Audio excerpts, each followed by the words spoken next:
Good evening, free enterprise fans around the world, and welcome to the Friday Night Community Race edition of your free enterprise, brought to you by our wonderful restreamer Smapedy, my co-commentator, the one and only Martin Broadcloak, and our fantastic tracker, Angie Dave.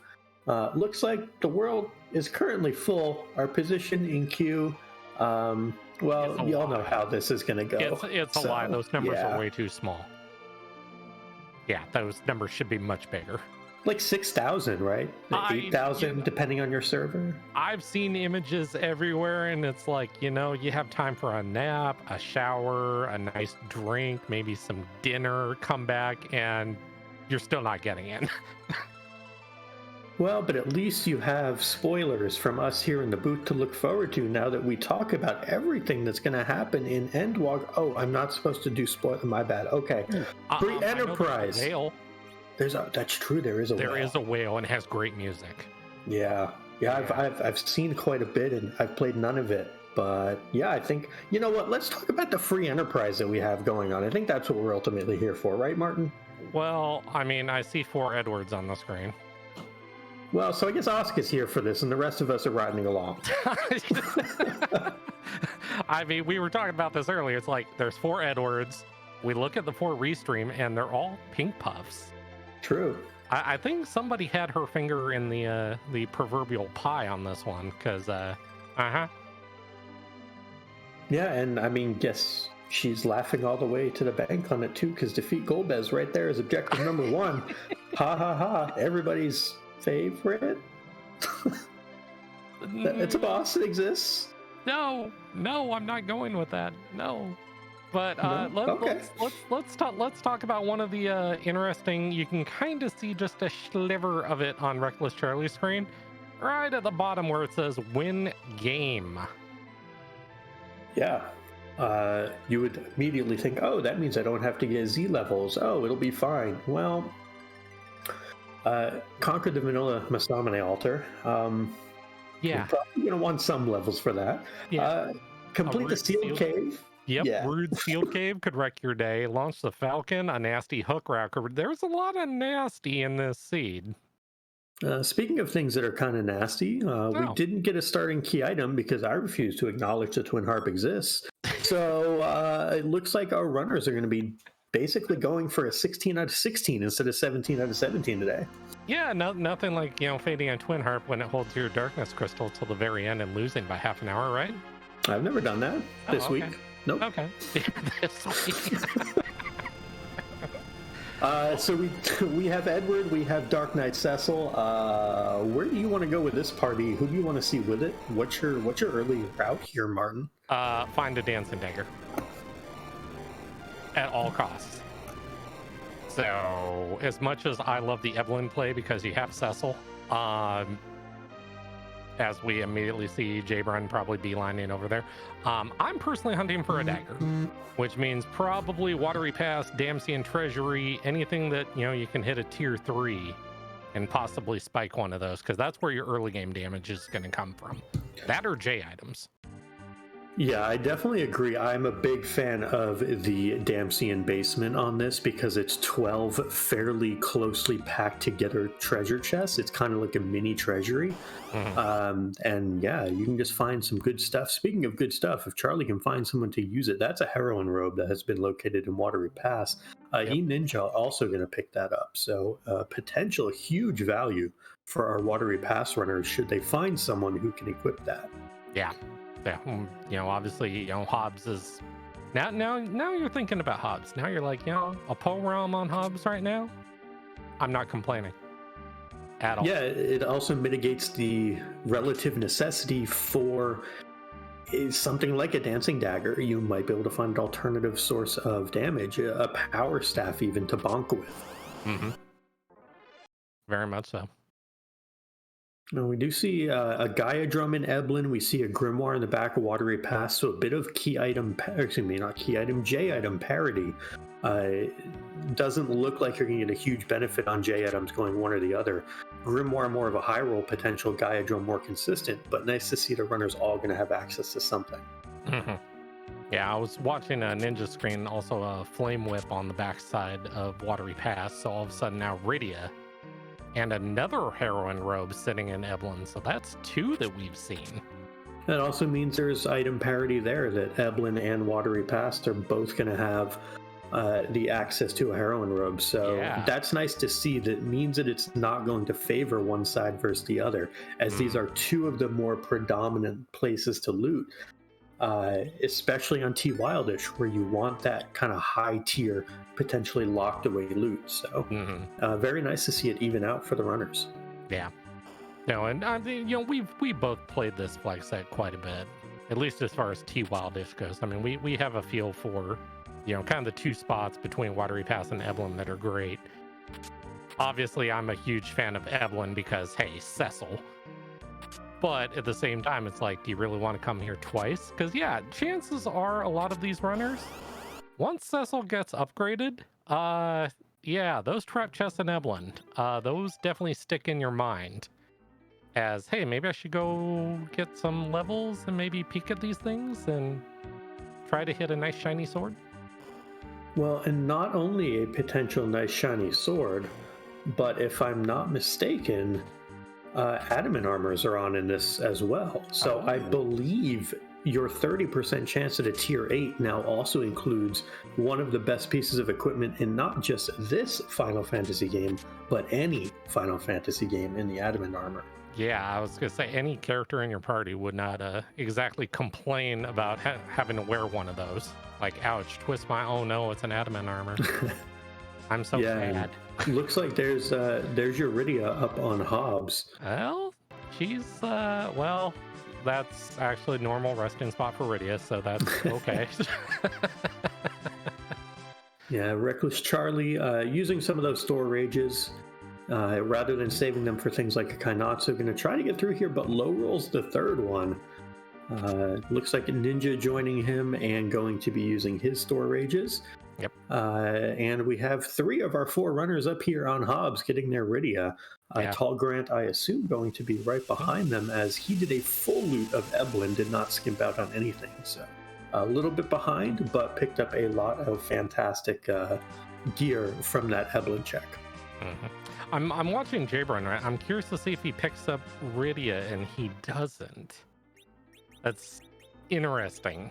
It's I'm one of those, like, I have a heroine robe in my inventory and I have a whip, whether it's Blitz Whip, Flame Whip, whatever it may be. She's and hello, I got distracted. Yep. I saw the back of Hobbs. That's uncommon. Usually, correct me if I'm wrong, back of Hobbs without exit, it takes a little bit longer. But a Sammy Bow and Sylph, I get over it. Yeah, I will tell you, I would not have been looting the back of Hobbs, and Ninja, who picked up that Sylph Summon, that Samurai Bow, would be up a Sylph Summon and a Samurai Bow on me. So, very, very nicely done to Ninja. That Samurai Bow and the Heroine Robe, you can, if you want, go that route on Rydia with the MP glitch being on, which I will admit, when I ran this on Monday, I completely forgot the MP glitch was on. So yours truly ran around like a potato with no MP on their Rydia, who had Leviathan and couldn't figure out, what do I do to get her enough levels to cast this?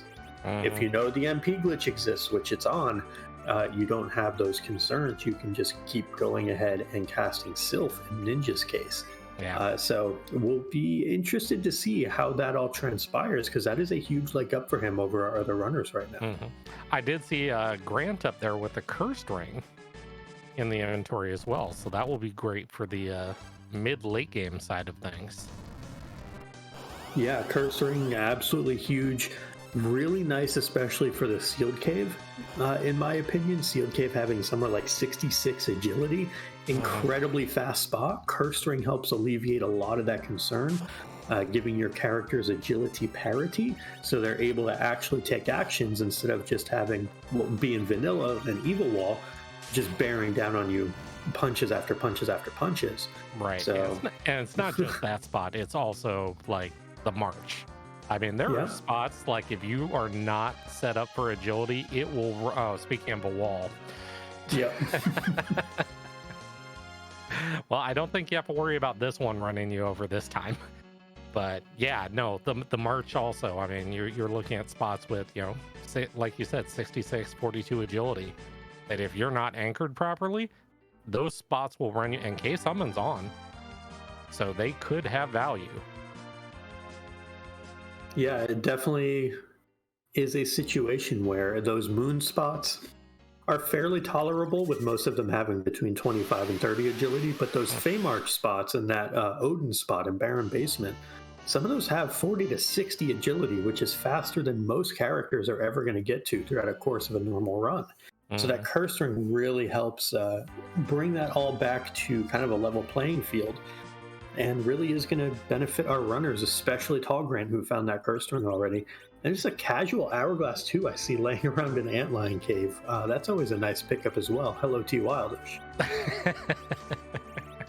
Nothing like not having to, you know, shop around for one of those. Just, oh, here you go. Have a free one that'll shut down any enemy that. I mean, honestly, you could even use it in Evelyn. Well, the other thing is, if you find an early darkness crystal, you can go up to the moon. You can go ahead and use that Hourglass on gold dragons, and you can dragon whip them to death for those who found the dragon whip. It wouldn't necessarily be fast, but a Heroine Robe Dragon Whip ready is still going to push out 2,500 damage minimum. I was going to say, and I'm not going to complain about 60,000 experience. Like that does a lot of things for this party as it sits right now. So, yeah. Yeah. You would definitely want Cecil as a paladin for that, but yeah, it's one of those situations that exists. Yeah. And going back to Rydia, obviously, yeah, you know, Dragon Whip, Heroine Robe Rydia, I mean, she does amazing things, but like you said, MP glitch is on. Yep. So all of a sudden now you look at this party, and it's like, okay, going back to Evelyn, Adamant, Crystal Sword, Excal, Bahamut.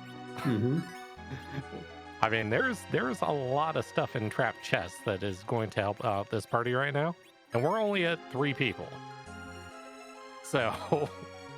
Well, there's also Avengers for sale in Fabul there, so... The S Wild is a thing. I mean, you have to sell the farm, because I believe we're on S quarter, but... Yep, Stings are going to sell for a quarter of the price. We are on T Pro. Treasures are Pro. That would be more of the tournament setting, so it's going to be really hard to scrounge up 150k. But again, that's where those gold dragons could come into play. If you really want an Avenger, if you really want a Crystal Sword, if you really want something like that, that's going to be the way to do it, is probably farm up. And how badly you want a Rosa. Oh, do you sit through it this early? If I haven't checked Baron in, yes. Yeah, or no, excuse me, I would wait. I would know. I mean, words are hard. Yeah, my usual routing, I mean, I see Baron in immediately, so this would be kind of an easier decision for me.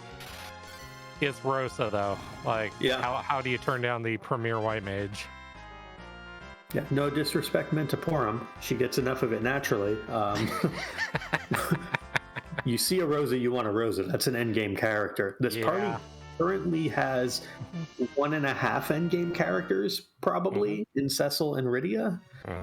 Edward, much as the community loves him, is kind of a musical potato. And outside of being a little bit charming, doesn't really do much for the party. No, unfortunately. Like we said earlier, without that dancing dagger, Ed's, well, kind of Ed. Yep. He does Ed things, so. But they have a hook. So, yeah, another character available. Do you go check it? I think you have if you're in Ninja's position, no, because you have a self summon that gets you through anything you need to get through. Yeah. And if you have a Heroine Robe Dragon Whip, which most of our runners do, I think that also gives you, 40-ish agility? Yeah, which means you're probably getting, 2-3 attacks before anything fires up here, except for that back attack spot. But there's that one. There's a chance if you run into a boss with a script up there that the script happens and you still take 2 to 3 actions before anything else even happens. There's a water hag the package boss spot. That is super awkward because this spot has like what 350 health, and now you have to hit it 3 times, and you're like, ugh, this Rosa. It's a bit unfortunate. I mean, at the same time though, hooray, it's not Golbez. I mean, I don't. No, you'd love it to be Golbez because that's an objective. Yeah, but you look at the party and kind of not being set up for it, and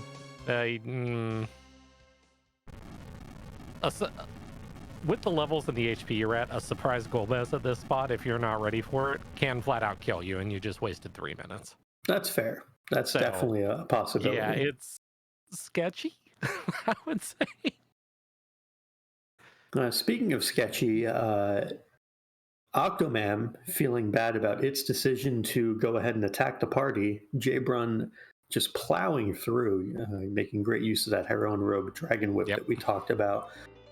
Charlie throwing some Thor Rages again. We're seeing some offensive usage. That is a nice shot, but we're seeing some offensive usage for Thor Rages here, both against Odin and against Octomam. So very nice by the runners, and we also just got to see the kick around the world, a fan favorite for sure. I mean, you can't take the J items with you, right?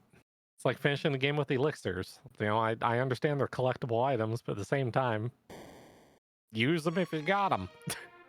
Definitely true. And interestingly enough, out of that shop, Ninja buys 2 Boreas. No Hourglass. Okay. That's... I love the purchase. I understand the Boreas purchase. I know exactly what that is for. That's going to be in case of a wild ruby sitting somewhere. Well, I mean, it also gives him a source of AoE where he has the single target damage in Sylph that our other runners don't have. They're relying more on the Dragon Whip. So I like the purchase from Ninja's perspective. It gives him kind of a nice breadth of damaging options through either J items or Rydia.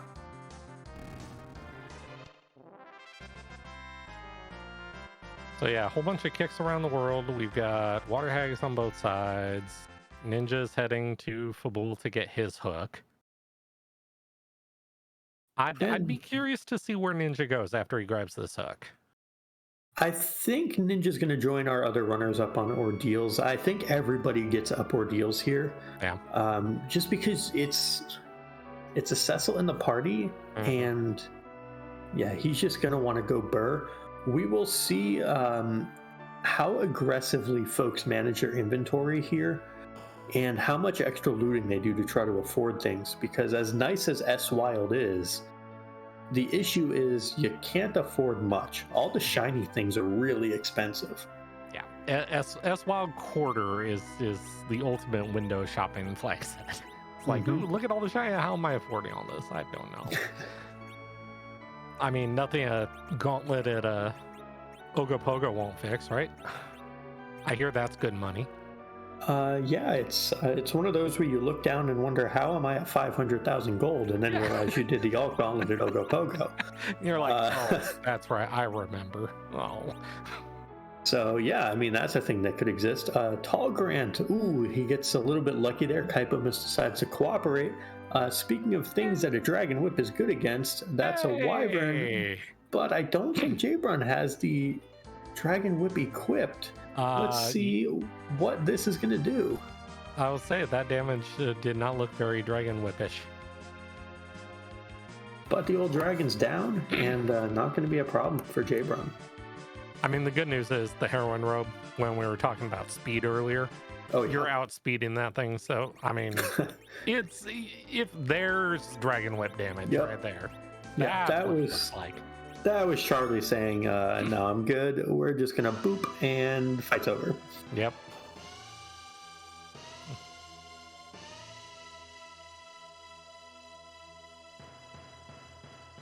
And it looks like we have 2 of our runners, Ninja and Tall Grant, in Baron in Fabul, while Jaybrun and Charlie are through Ordeals. So they are a little bit ahead on checks, but they are down that package Rosa check. So one of the nice things for Ninja and Tall Grant is that their Rosas are going to gain XP going up Ordeals, where Jaybrun and Charlie are going to lose out on that effective XP.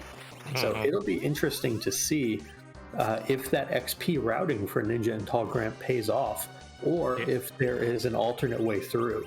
Yeah, because I mean, we both know what's the usual rule. It's like you go down the hook route with Rosa. What do you want to make sure she has? Blink and Berserk. Yeah, I want Berserk at a minimum, and if I don't have Blink, I want a stack of life potions. Yeah, like it's got to be one or the other. Yep. So yeah, that early XP, or once again, I'm gonna keep pushing this whole Evelyn thing. It's like it's 24,000 experience between the 3 fights. That 3 shots at an amazing weapon, armor, etc., so forth. I mean, it gets people online.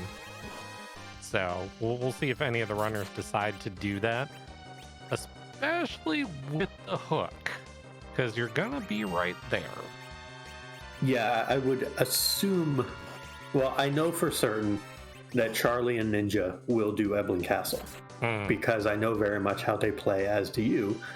Being that we're all part of a play group, if you will, and we talk about these things all the time. Yes. Jay Brown, I know, is very familiar with the Evelyn play.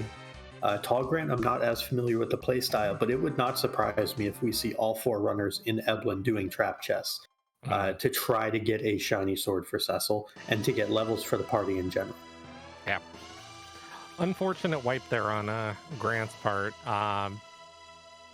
Obviously, we talked about pink puffs and everything earlier. One of the fun little strats that you learn kind of as you play this game. Guards in not so nice spots kind of have a fun little mechanic you can do with a Star Veil. You know what I'm talking about? Yeah, you can make them size themselves instead of sizing you. But there are other ways through, and looks like Tall Grant's just going to say, I have an hourglass. Just burn this fight's annoying me. We'll go from there. Annoying fights. Oh yeah, Mom Bomb into the alt Gauntlet in Baron. That's a gross Baron. Well, I mean, on the bright side, at least it's not like an alt Gauntlet in Sealed Cave or something like that, right? Yeah, who would ever do that? I mean, sit through that many drains. Ugh. Yeah, and just cast Fire 3. I'm sure it still won't kill everything. Ask me how I know. Well, hey, on the bright side, the Gauntlet's out of the way. Yay. Boy, I bet they wish Radia had like an AoE summon right now, though. Well, or you can just Grimoire a Bahamut, because as we know, Grimoires are either Chocobo or Bahamut. There's no in between. And we shall see, what Charlie does with his Gauntlet now that he's going to get there. Jaybrun on to fight 3. Got through the difficult fight, which is the Fang Shells and Crocodiles. That fight's a pain in the butt with the 5 of them. The Fang Shells actually hit pretty hard, and that fight gives a pretty astonishing 4,200 XP as well. Yeah. So it's a very interesting Gauntlet. I mean, yeah, fish that absorb lightning, fish that float even. I mean, there's a lot of weird in this one. There's not casting stop on a crocodile at a certain moment, I mean, weird things happen. Amazingly coded game. Yeah, if you cast stop on a crocodile while it's in the middle of its 2 attacks or has them queued up, it will literally just freeze your ATB timer until the stop wears off, and you'll be sitting there wondering, did I soft lock the game? And the answer is effectively yes. We see Ninja trying to Odin off of his Grimoire on Karate Man. That was not his intention, so the game trolling him a little bit. Then hits a Sylph, which he already has organically, so the game kind of laughing at Ninja a little bit here. Not getting Chocobo or Bahamut, actually finding 2 other options. Jaybrun on fight 5, though. Again, lots of offensive use of Thor Rages here from our runners. Not going to have anything left for a Kainatsu should they come across one, but that's fine. You look at it, it's like, okay, Kainatsu would have to be in a few very select spots. The hook route? What? It could be. So... Yeah, I mean, you definitely want to hold a few back in case you have to go that route with Kainazo, but for the most part, meh. Hey, there's a rock. Yeah. Okay. All right, so now we get into some weird routing choices as you are Mr. I will fade the Twin Harp till the day I die. Not on the crowd with this party. You have a hook and you have a Twin Harp. Well, you also have a Baron key. And that's a character check. Okay. Assuming none, well, okay, let's assume Baron isn't Magma. Do you just do the hook route, suck it up, and say the heck with it? Or, no, I mean, this is you we're talking about here. For me, I look at this specifically. What is my impetus to get underground? Yes, you have the Sheila 1 turn, and yes, you have the Feymarch freebie, but you don't have a Pan, you don't have a Tower key, you don't have a Lukit key. You have nothing that is telling you, hey, go underground. You're almost certain to find value by clearing the overworld just based on simple mathematics. I know. You're not supposed to do math on stream. I get it. But the simple math of it is just, if you don't have any of those items that you would chase when you go underground, they're probably somewhere. And you're probably going to get rewarded by being thorough, especially on this flag set where you need to launch the Falcon, you need to complete the Sealed Cape, you need to find the Darkness Crystal, and you need the Tower Key. That's 4 separate key items that are needed. So to me, it's a pretty easy full clear of the overworld unless you come across a lot of extra key items that really point you underground. Makes sense. Also, the 3 chests down in I saw that. The waterway. Yeah, nice little cursed ring just sitting there for no good reason. So that gives Tall Grant a cursed ring and Jabron TR the cursed ring. So that's fantastic. It's one of those things where, again, we get that key item parity, the item parity that we're looking for, so no runner has an advantage just by looting one place over another. Yeah. We know there's multiple cursed rings, multiple heroine robes. Fantastic for the runners that they all have access to those things. Very much so. So, speaking of access to things, hey, look, it's a dragon that's not a dragon. And we have a little bit of divergence.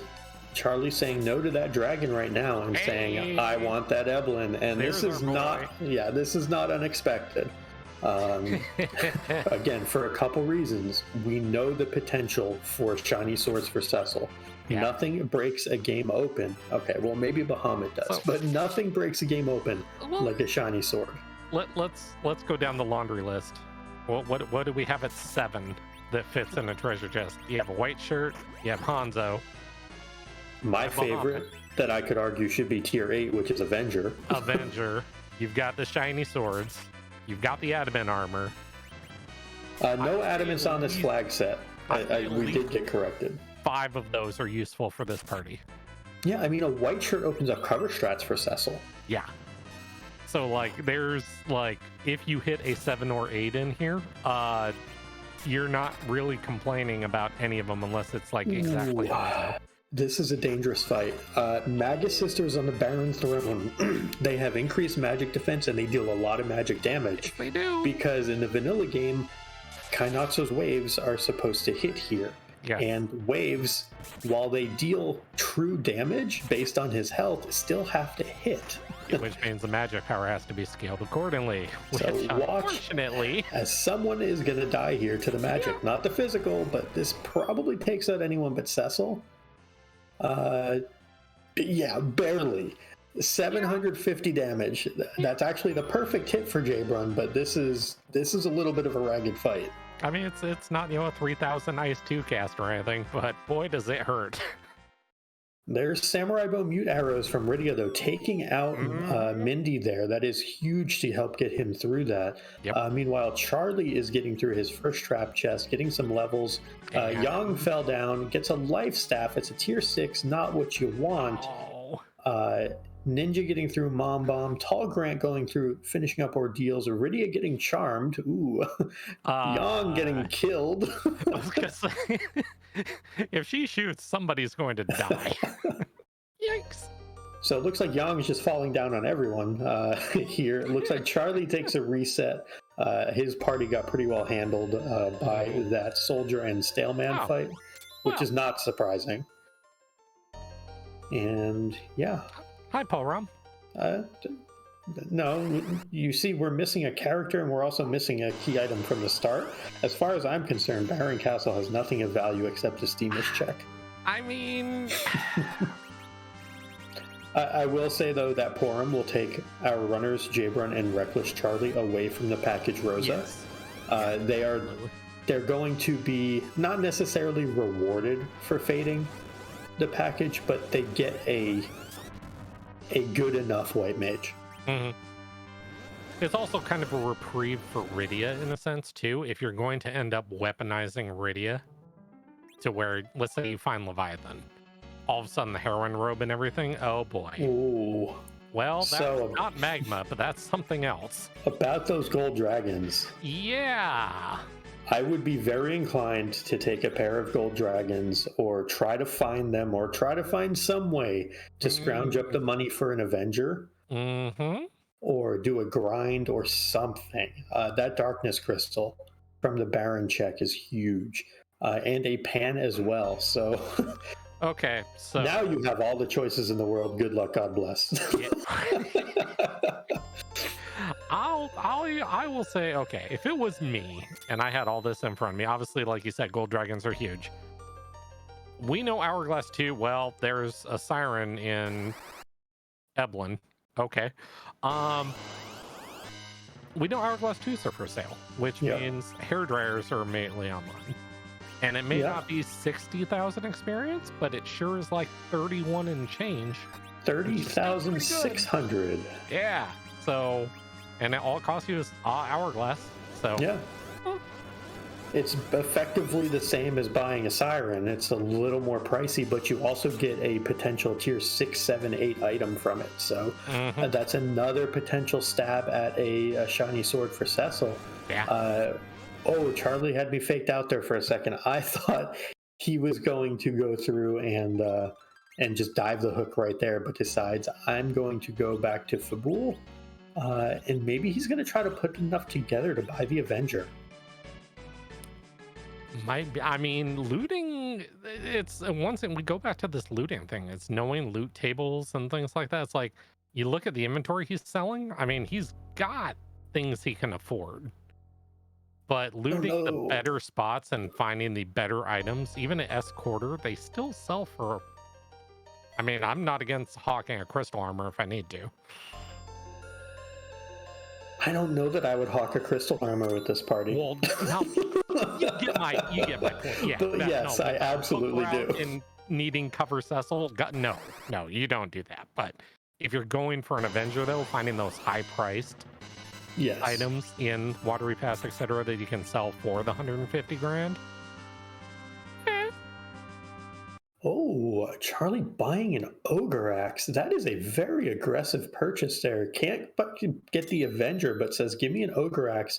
I think we're going to see him hunt down some ogres and hunt down some, both the 3-pack and the 4-pack. I think they're going to have a bad day. Speaking of bad days, Harumph is somewhere having a bad day, knowing that a runner is doing the Twin Harp check. No. I myself might have an emote for it, but I don't think I am any longer the champion of the Fade Harp Club. I think I have been usurped. But Jabrun going through here has his Edward alive, looking for probably a kamikaze or a coffin. Doesn't find one, so probably going to just back out of the menu. Oh, you're gonna try to stone yourself. This might be fun. It doesn't work, unfortunately, because you can't set yourself to ATB 0 while also taking the action at the same time to cause that proc to go off. But I approve of the effort to try to have Eddie bop himself there. Definitely. Wow, power shirts. Oh man. Right. T Wild. So what do you think, Martin? Are we villains today? We're going to talk over the music or not? No. Okay. I've been hit enough times by a newspaper. I'm trying to actually, it's a new month. I started 0. I should be good. Fair enough. Say no more, and we shan't either.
All right. Well, we had a little bit of Earthbound there from Jabra and TR. Meanwhile, our other runners have been taking a lot of tours around the Earth, and oh baby, the crystal. Value. Folks. Okay, it's a key item. Folks, this is why we fade the Twin Harp. It's a key item. It could get you 10. It could get okay, I'm stretching here. I got nothing. What you do have is Jabron is at 8 key items. Yeah. Oh, that's a lot. Okay. So, yeah, can we recap Eblin Cave here? We can. I saw a ninja. Yeah. I see Leviathan for sale. Yeah. But what else did you see, Martin? I saw a ninja shirt. I saw Baigen. Okay, that was the part I was going to get to. Yeah, which that Leviathan is going to do amazing things to Baigen. If Rudy is alive. Yeah. Also, remember how I was saying earlier about Emlyn and, as long as it wasn't Hanzo, it'd be useful? Mm-hmm. Strike that. Now everything's useful.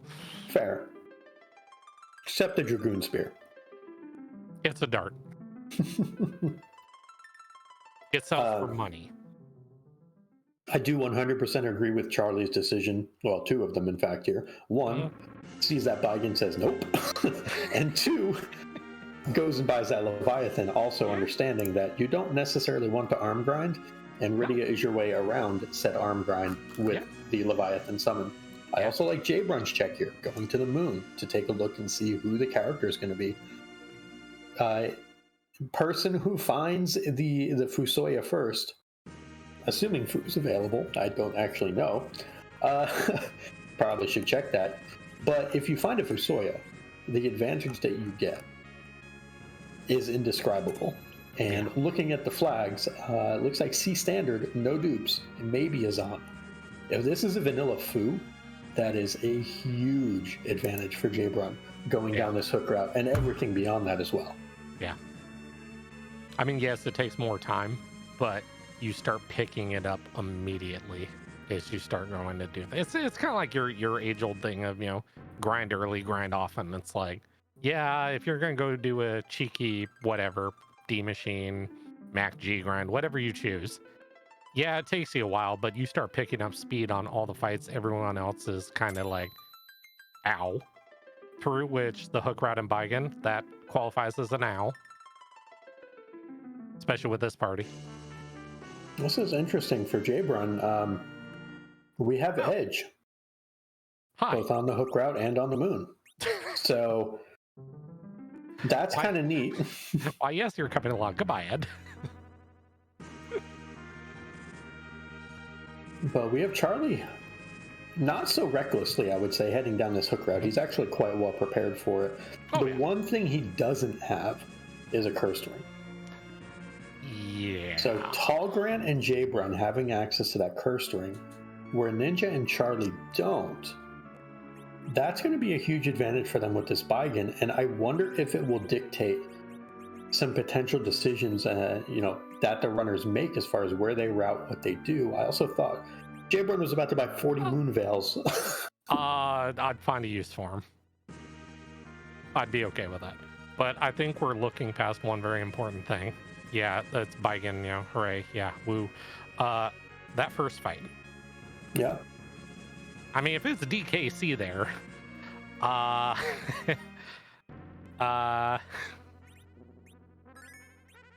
bad things are going to occur. Well, yes and no, because You have enough HP on Edge and possibly Cecil to get through it, but DKC was found already. Orbs, completely harmless. Yep. DKC was a mist. All the place. Why? Why there? Right. God. Put him up on the giant somewhere. I don't know. So how much do you like 37,000 HP of Sparkle, Martin?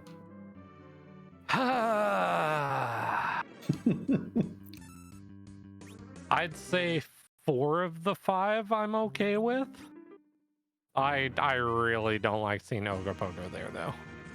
That just does bad things to everybody.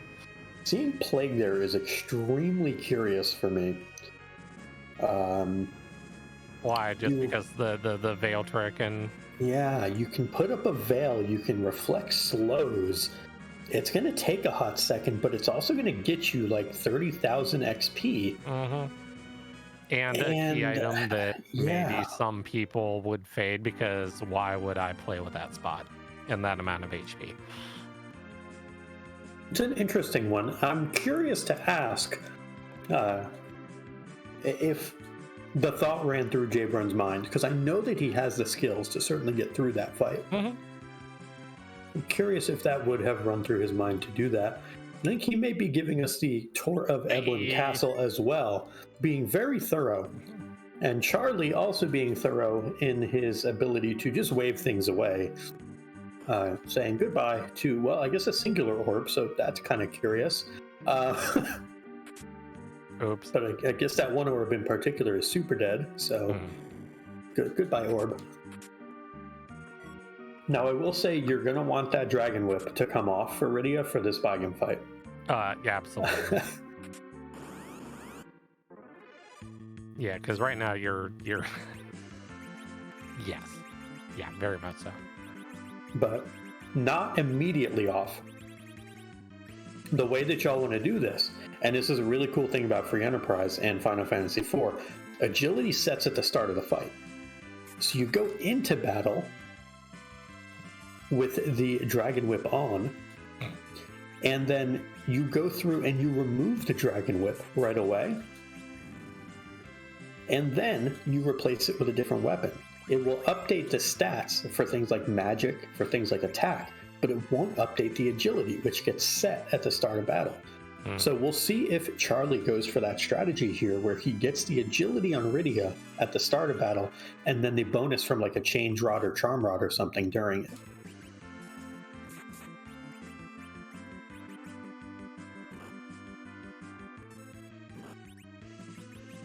I'm not against the Silk Web use. I'm not. Effect persists through the arms. You assume that, yes, you're going to be doing a lot of arms, so... slow enough that they don't become a problem. I'm okay with this. Yeah, this is a very aggressive line from Charlie here. Does not have white mages. Also looks like still has that Dragon Whip on Rydia. Yeah. So this is going to be a really tough fight to sustain for him in the long run. I do certainly hope he's able to get through it, but this is going to be extremely tricky with this setup. Zeus Gauntlet out of one of the trap chests in Eblin. That's a useful item. It does things. It's an interesting one. I don't know who I'd put it on. Probably Edge if you have any good weapons for him, but I don't know if Jabrun's found any of them. I'm trying to remember where the Murrah came from. I don't know if it was just lying in Eblin, or... I know somebody's running Murrah Middle right now on Edge, so I know those exist. I saw ninja swords for sale, so that's a thing. Yeah, I think it got 66,000 though in the same shop that the Avengers in. If you can afford 45 for an Ogre-Axe, you can afford 66 for a ninja sword. Yeah, very fair.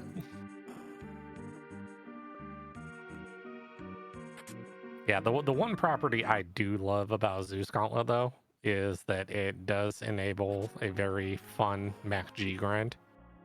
That's true. One of the very unique properties that only that item has in the entire game is that it resists giants. The other really cool thing that it does, and this would have been helpful in exactly the Fabul defense fight, is it also resists size. Mm-hmm. So with those two guards that are super annoying that cast size, that also would have been something that could have come into play there. Yeah. A smart use of a big bomb here by Jabron, clearing out all 4 of the soldiers with the big bomb. That's very heads up. Mm-hmm. That fight is sneaky difficult, but I believe we are about to be treated to some more music. So I don't know. Do we talk through this one? I think we can let folks get some more silence and just enjoy not our voices. Yeah, it's Earthbound. I mean, who doesn't want to listen to Earthbound, right? That's true. It's pretty good.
All right, and well done to Ninja getting through his Twin Harp fight. Meanwhile, Tall Grant getting through Baron.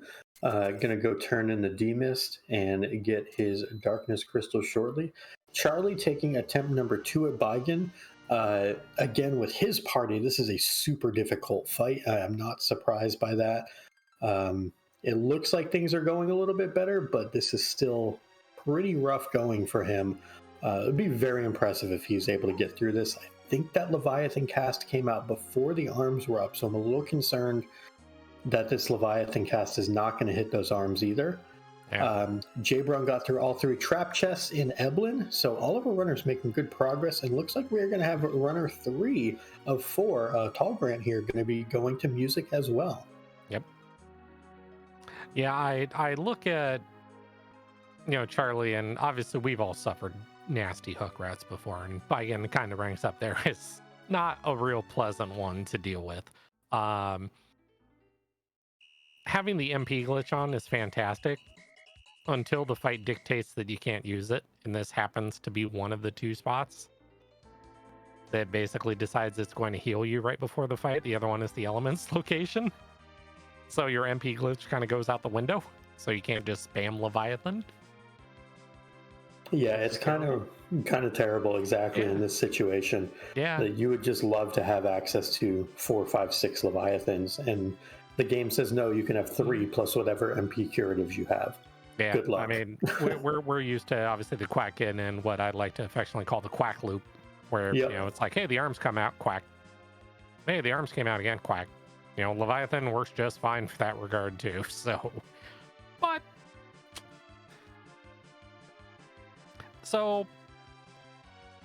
okay, Charlie's doing this. Let's say Charlie doesn't make it through this. At what point do you pull the trigger and be like, you know what? I have the darkness crystal.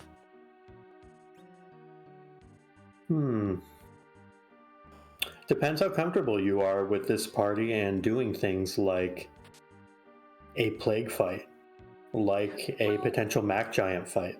Well, like you said, you know, it's there's experience on the moon. I mean, hair dryers are there. Evelyn had the siren, and we know Charlie did Evelyn.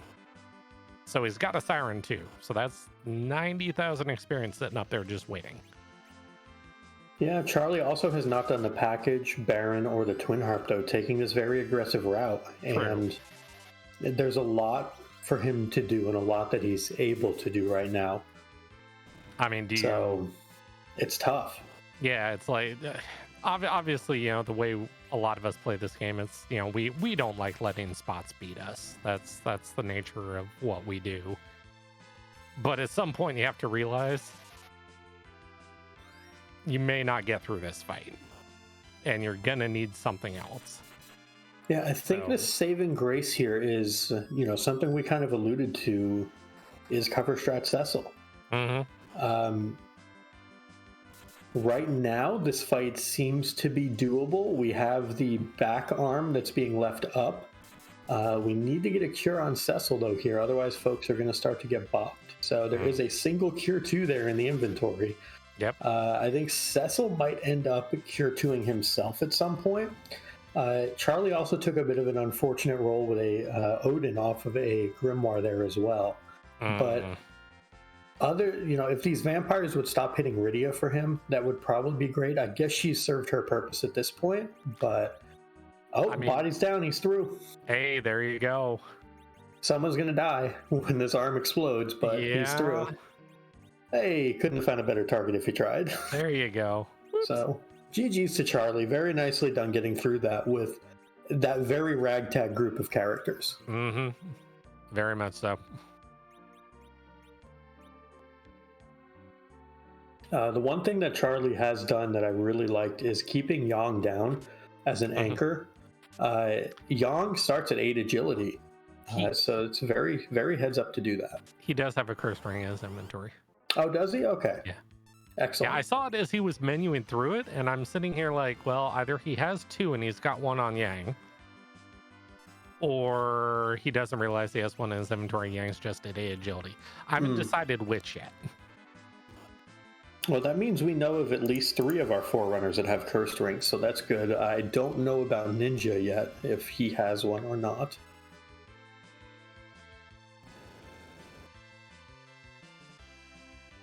Hey, look at that. It's an objective. Objective number 2 for Reckless Charlie. Angie, get to work. Click a button, fine sir. Underground routing's interesting here. I think for me, I would be beelining Dwarf. Trying to find something to replace Edward. And possibly looking to replace maybe even the Yang for Charlie as well. I would be looking for character upgrades.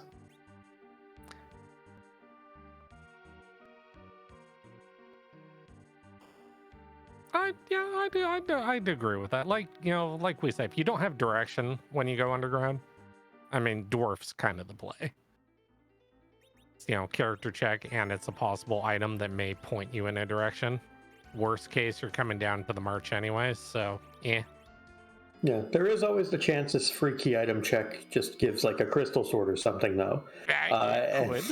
And then you're just sitting here like, oh, well, this was objectively the correct play for this seed. So you never know, you know, how these are going to play out. But it's always interesting food for thought.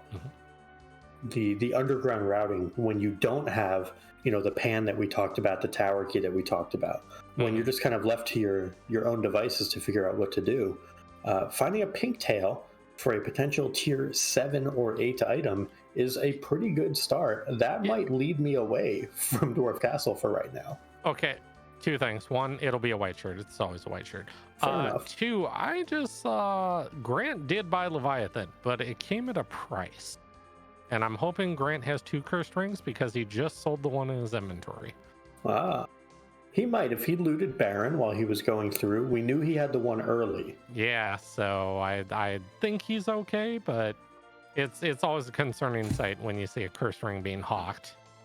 Well, I mean, it's one of, if not the best items. Like, no disrespect to things like crystal swords and stuff like that. But if your agility is so broken that you just die before you can outdamage things, you know, the curse ring is that important. Yeah. So I assume that Tall Grant knows that and likely has a second one, as you alluded to. We're about to see how important it is too, right here on Charlie's side. Let's see what we got. Well, that's nope and nope for right now. Yeah, the right one, I'm okay with the right one. The left one, it's gonna punch. Boy, it's gonna punch. Well, the thing is, in Charlie's situation, he doesn't have a white mage. Yeah. He doesn't have a source of blink, so the Val is off the table.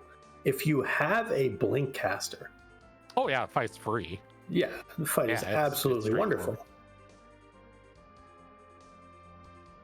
But yeah, in this case, I think discretion being the better part of valor, Charlie saying, no, I'm good on this Fey March, let me go do other things. Greener pastures, all of that jazz. Yep. And off to Dwarf Castle he goes. Yep. The other thing I was going to say too, and I forgot to mention, obviously on Charlie's side, yes, he got through. Hooray. Going and doing, like, you know, like you said, you know, a set of gold dragons, doing that, doing the hair dryers, whatever. It gets you very close to an Avenger. If you start selling things in your inventory, yeah, that Avenger on a hook route can do some very amazing things. Yeah, it definitely would. The only issue with an Avenger would be it takes away cover strats. It does. And Baigen is a tough one. Yeah.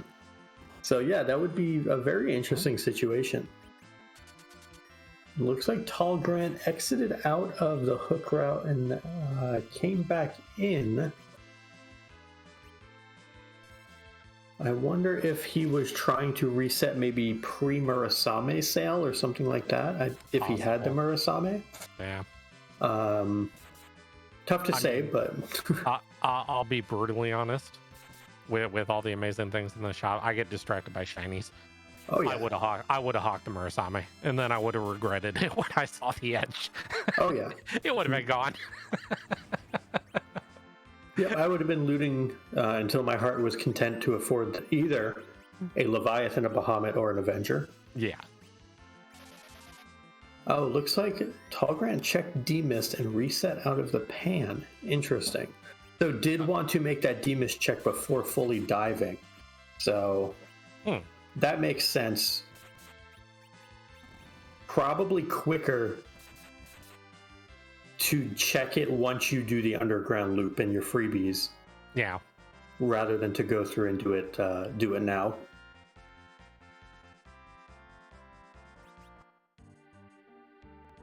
Oh, I see Jabron trying to swipe things.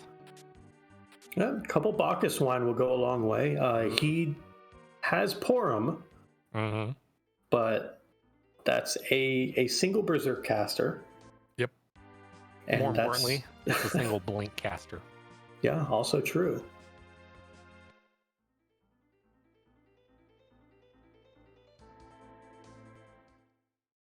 And we have chat talking about ways to fund things. Earth hammers that can be stolen from Staleman, one of my personal favorite ways to generate some extra money. I hear, depending on the flag set, you could just start with 99 of them too. I hear that's a thing. Also a possibility. You could start with 99 of them. I hear that's a great way to start with money. Yeah, I think it's roughly 1.4 million for selling like 95 of them. Yeah, just buy everything you want. You know, it's fine. But Charlie gets through a very enlightening fight with Mylon and friends there and is rewarded with the freest of free in the second spot. And speaking of Earth Hammers, hi. There is an engineer and says, goodbye to Yang. I have a new anchor in Sid. Well, okay, so all right. I kind of disagree. I give everyone huge kudos for wanting to keep Edward around. Yeah. But I know where you're going with this, and it's the same place I'm going with it. Okay, there's a wild difference between 300 HP Young and 788 HP Sid when you have a cursed ring in your inventory. One of them is a lot easier to kill and keep your anchor. Well, but also both of them can do functional things. Yeah.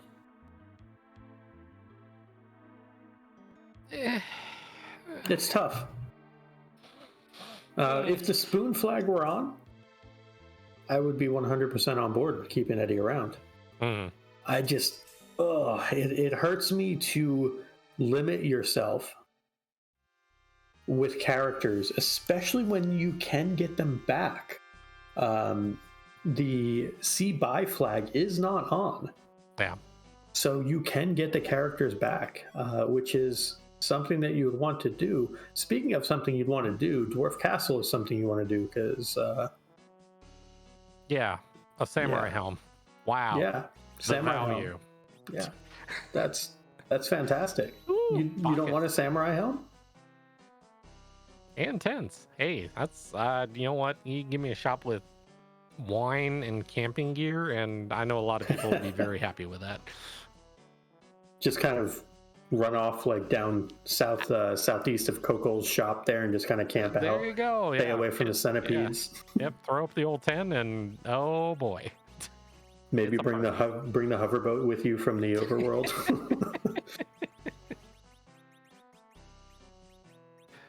But yeah, that dwarf castle pays out in basically exactly the experience. Yeah. The Cid doesn't really add anything super meaningful to the party. The Samurai Helm certainly doesn't add anything super meaningful. But Charlie is making underground progression. That aggression, maybe reckless aggression, we could even call it, potentially paying off by being the first of our restreamed runners to get through all of this new content. And if there's anything we know about today, it's all about new content. If you can log in. Yeah. if you can beat the I can't even call it the final boss, but it's like the first boss of the game. It's called Q. Yeah. Yeah.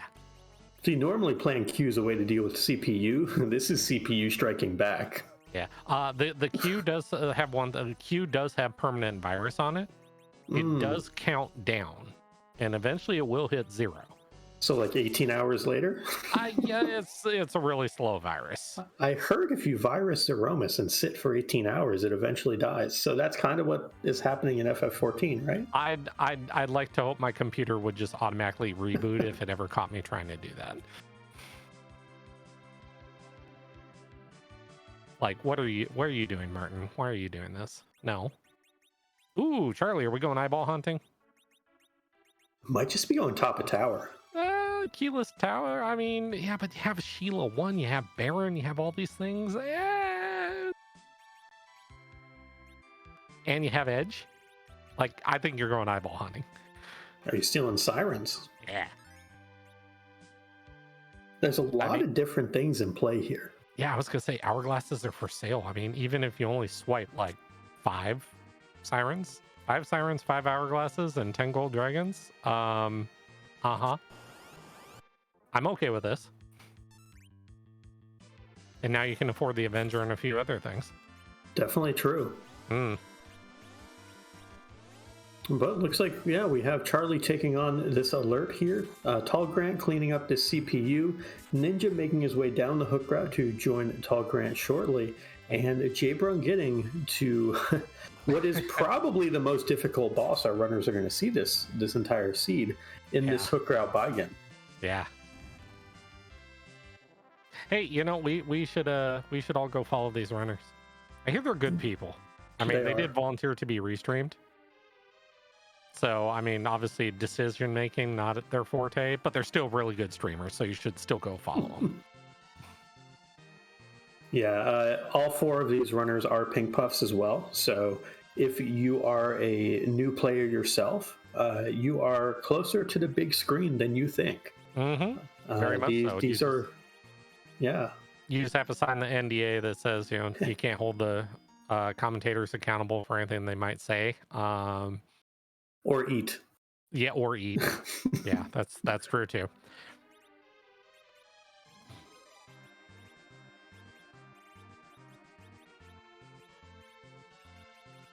But yeah, speaking of folks to follow as well, I know, Martin, you are someone who is worth following, and I know that you've been able to stream a little bit recently.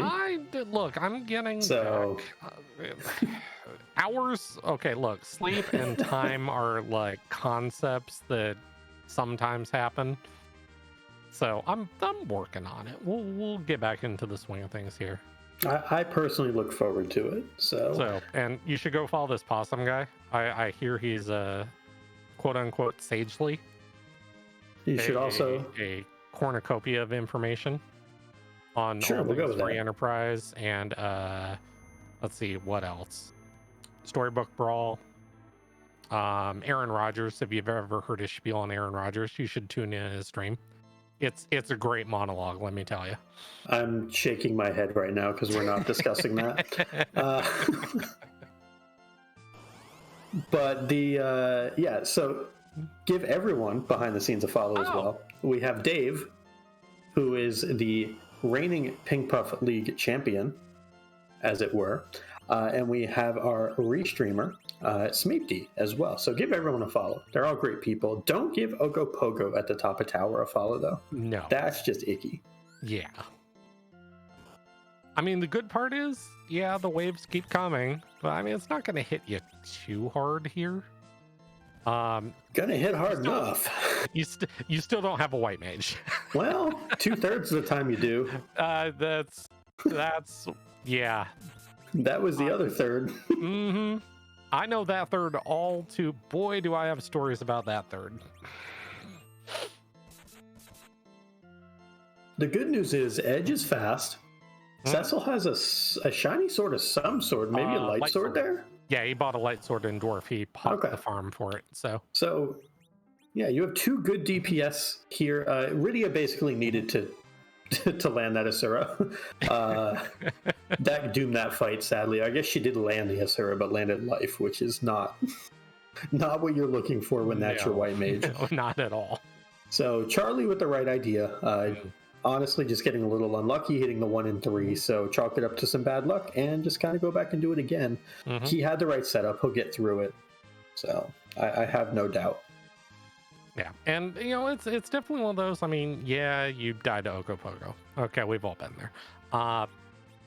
This, I mean, to me, this isn't a check I think a lot of people do. Like obviously Charlie hasn't done Baron, so he doesn't have darkness. But keyless tower with everything else at your disposal kind of falls down on the list of like places you would normally go to. So if this is something valuable, like a Luca key, it's really interesting. The other interesting thing about this is the aggressive play of doing the hook first is going to give him the information about all the different things that are available. But now that folks who have cleared things more thoroughly like Jabron has, for example, yes, he's just getting underground now at an hour 7. You might look at that and say, oh my God, an hour 7 for a hook route, for runners of this caliber, that's what a brutal seed. Well, there was a lot to do on the overworld.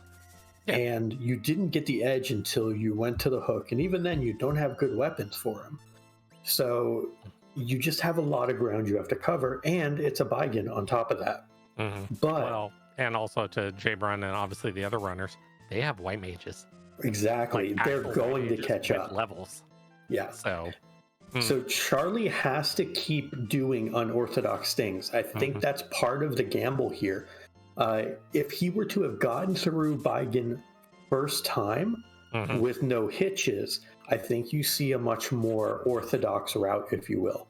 Yeah. But I think by having those struggles, I think it completely changes your routing because you know that you need to do something to make up time that may have been lost to potential opponents by fading things. Because now we get to, the pan turn in from Jabron here. We get to see what that's going to turn into. Yeah. And Tallgrant going to be joining him underground shortly, just doing oodles of damage to this Bygant. Somebody call Pancras. We've spotted a Catclaw. Yeah, so just a Catclaw. Yang, not even in a lot of our runners' parties at this point, so not a huge pickup. But I think from Jabron, you're going to see a much more traditional route here of a Panbonk to a Feymarch freebie to Sheila 1 and 2. Mm-hmm. And I think Keyless Tower is very backburnered. Sand Ruby coming from top of tower, I have no earthly idea who was there. I couldn't even I don't even know if anyone went in and looked. I mean, yeah, the two runners that did the package, I don't know if they stuck their head in and looked. Yeah, I was going to say, I know that they were there in Kaipo. Yeah. I know that Charlie and Jabron were not in Kaipo. Yeah. But I know that Tallgrant and Ninja were. I mean, okay, look, every time you don't check it, it's a foo in bed. We know that. Every time you do check it, it's Edward. If nothing else, it is impetus for Charlie to head back to the overworld, where we know there's ultimately value behind Baron. So at some point, Baron's going to have to be done. Sand Ruby check puts you fairly close to Baron. So maybe that's kind of the kick in the pants he needs to get in that right direction. The moon doesn't necessarily hold a ton of value for our runners yet, but it's required. Well, the Ogo Pogo spot is needed. It holds value on the experience side of things, and technically the money side of things, but that's about it. Yeah, absolutely true. So, unfortunately, the regret will be real when Charlie does Baron and E-Dot missed. And okay, so that raises an interesting question. Charlie fading Baron knowing D-Dot missed is sitting right there, which means now it's 2 checks and a character. Curious. I'm curious why. Look, you of all people, Martin. No, I just forget for D-Miss. Don't give me that. No, I'll go do Baron for D-Miss. Turning it in is a whole different matter. Gotcha. So you'll do D-Miss and then you'll fight the Magus sisters on the throne. Forget about it. Yes. Okay, gotcha. Yeah, until I full clear the seed 2 hours later. And no, we all know that story. Fair enough. Okay. So, it's interesting. If you miss the opening boss check, and Lord knows I've done this a lot. All the time. You get distracted and you have to ask, who's the hero? What's the key item? It happens. Like, all it takes is a simple distraction. You miss who the boss is, and then all of a sudden Baron is deprioritized. Whereas for the other runners, they say, oh, it's a D-Mist. Well, this is what we're going to do. Yep.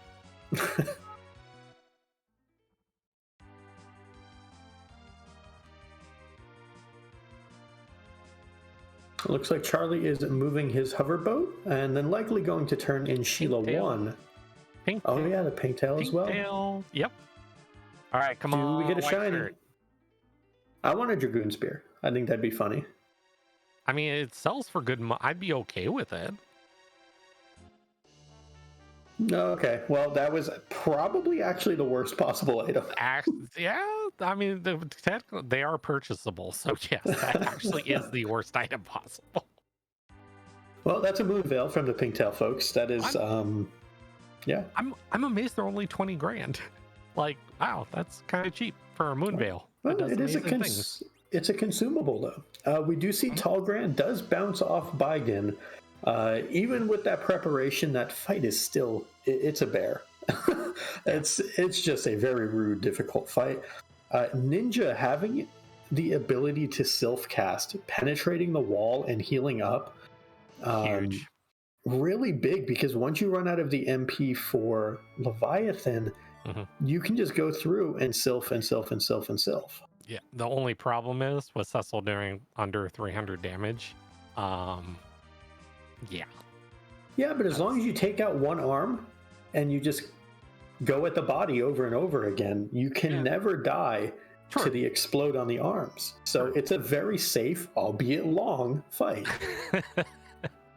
Very long fight. Hey, look, Crystal Armor for sale. Also, that Moon Veil does have one very nice purpose, at least for what we know that's in the seed already. It flat out makes Val free. I don't believe the Moon Veil is going to have a way of protecting against a ray, though. No, I mean, but the rest of it, yes. That's what heal potions are for. You'll be fine. Just set up cover with Cecil, Zerk Edge. Use the Moon Veil on Cecil, have everyone low HP, and, there you go. Fight's done. Yeah, and to answer a question from chat, yes, Ninja does have Cecil covering Rydia here manually. Mm-hmm. And that is why he is jumping in front of her to protect her every chance that he gets. There's a problem. What's that? So you remember her being entangled is a problem, but okay, that's kind of a problem. As long as he doesn't kill the other arm, we're fine. Yes. When arms get lonely, they go kaboom. I really was hoping he wasn't going to kill the body and leave both arms up with 2 characters, because that doesn't end well. Well, except if the arms are at low enough HP. True. It doesn't actually make a difference, because they will only explode for their current HP. They won't explode for their maximum HP like in some other Final Fantasy games, looking at you, Mystic Quest, where you could have dealt 700 damage to an enemy with 780 health, let's say, and it will explode. It will self-destruct for all 780, even though it has like 80 health left. And you're like, excuse me? Lots of finely programmed games from that era. Look, I mean, it was the 90s. I mean, come on. What do we expect? Some level of competence, perchance? I was going to say, look, since we're on the Final Fantasy 14 kick, we all remember 14 1.0. Some of us remember 14 1.0. And then it went down in flames, and now look at it. I mean, it's progression. Eventually we get there. And speaking of eventually getting there, Ninja's through. Well done. Someone's dead here. Rydia, goodbye. You are super dead, small child. But, GG's on the bargain fight to Ninja underground in an hour 15. Wait a minute, hold on.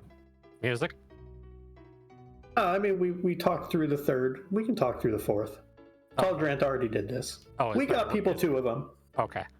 You know what I'm sadly not used to? I'm looking on the restream right now for the little speaker icon to find out whose audio is running, so I didn't feel bad about talking through music. No, I know that some folks like to let it run all 4 times. I think in this case we got a couple music checks very early from Ninja and Jabron.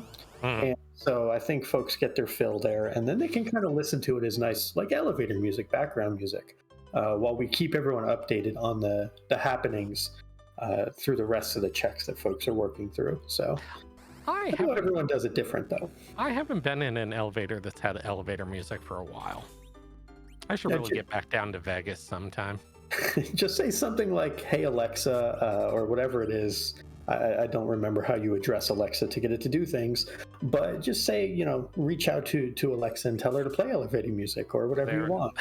I'm sure there's an Alexa somewhere near every elevator that can do it.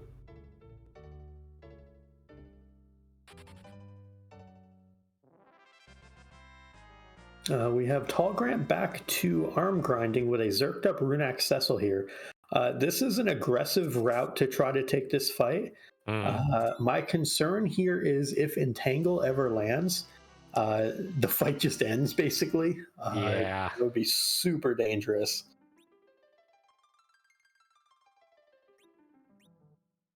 We have Charlie going through. Looks like he reset out of the crystal, which makes sense. Doesn't need it. Look, it's a key item. I mean, it gets you closer to 10.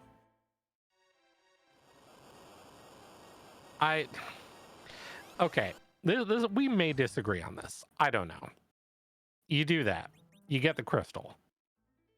From that point, you reset back out all the way back down to wherever you dumped your save, probably outside Terraria. You have Cecil. So literally, as soon as you get the crystal animation, you're like, should I reset? It's the time to walk out of that room, cast exit, hit the chocobo, and walk back to. So it's 30 seconds?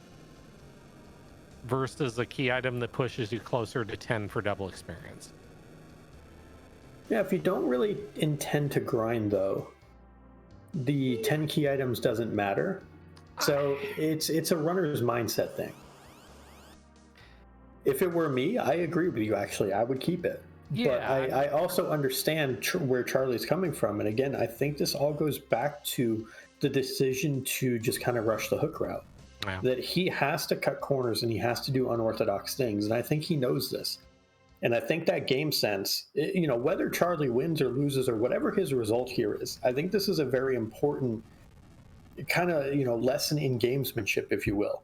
That if you make a play, if you do something, you have to be consistent with that play. Whether it ends up working out or not, you have to follow through on it. And I think that's what Charlie is doing, is following through on, those gambles, if you will. Up until exactly this package check where he's taking this Rosa, this is the first time where he has deviated from that. But I think so much of that is quite simply it's Rosa. Wow. A blizzard and a crystal ring from Sheila. Those are items. Gets people closer to Avengers, I guess. Jabron was eyeballing that Avenger. He sat in that shop for a second, like, let me open my wallet, and a moth flies out, and you're like, oh man, really right now?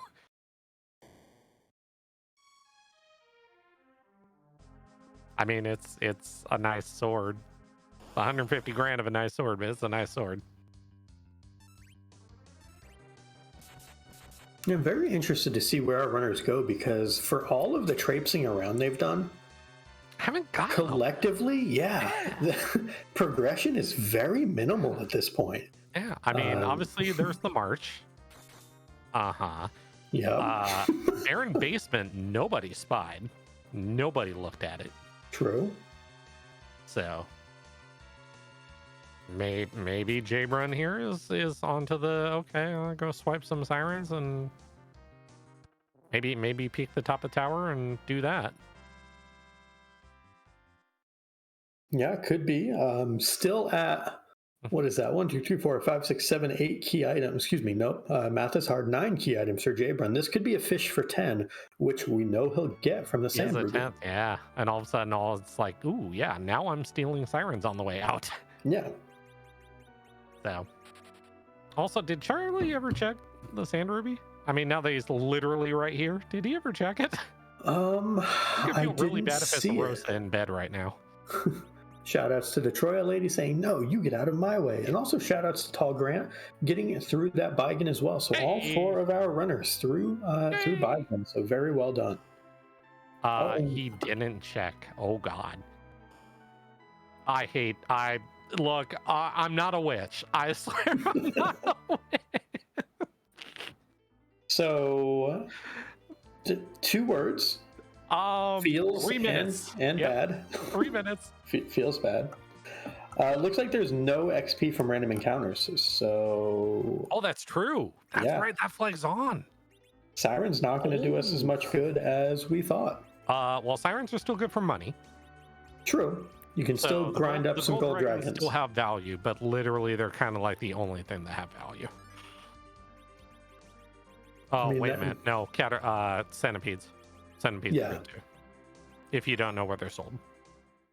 Well, centipedes aren't sold. Selling centipedes. That'd be funny though. Yeah, basically the payable Golbez version of summoning up monsters, like a monster farm or something. That'd be awesome. Just kind of take your sirens to like a safari zone and be like, I would like to summon up 1 set of warlocks, please. I mean, they kind of did that sort of not really in Final Fantasy VI, but Yeah, but remember, you're talking to the guy that hasn't played any of these vanilla, so. Oh, well, there you go. I say at some point you should get on that. Some of them are good. I said some, not all. I mean, Mystic Quest, that's a good one. Hey, if you don't like them, they have great music. That's fair. Yeah. But we got the harp for that. Also true. How many harp songs are we up to now? 300 and what? Like 340-ish? 320, 340, somewhere there. Xenocat picked up where Calm Lamity left off, and they both collectively have done a fantastic job with it. Yeah, Calm and Xenocat have done amazing stuff. So, although I will say I'm not like the most ardent fan of Poison Walk. or poison stairs. I do prefer other forms of music, but you know, To each their own. yeah. So we do have Tall Grant doing the pan turn-ins. We have Ninja fighting the inventory boss. We have Jbrun fighting the Ogopogo at top of tower for the Sand Ruby. And Charlie is going through Baron. This is where I think we will get that Baron basement peak that you talked about. Once he clears Baron proper here, I think you will get that Baron basement check. Charlie will have the levels and have the wherewithal to get through that, unless it's something super gross. I'm trying it. Well, Mega Sister's out, so Magic Fire. Ooh, what could you put down there that would be fun? I mean, Leviathan down there would be a hoot, because you know the Ice 2s would flat out kill somebody. Yeah, if hourglasses weren't available, dimps would be particularly nasty. They'd be rude. Yeah.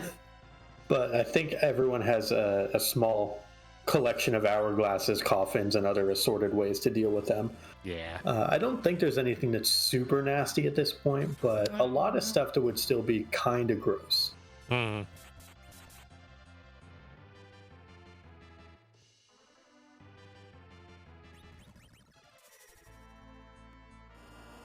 And there is a Leviathan from Charlie going to take out the rest of the Magus sisters and going to be through that fight. Certainly much easier than the rest of our runners who did that earlier. That is one of the benefits of this routing, is that he has the levels to clear all this stuff much faster than doing it pre-hook.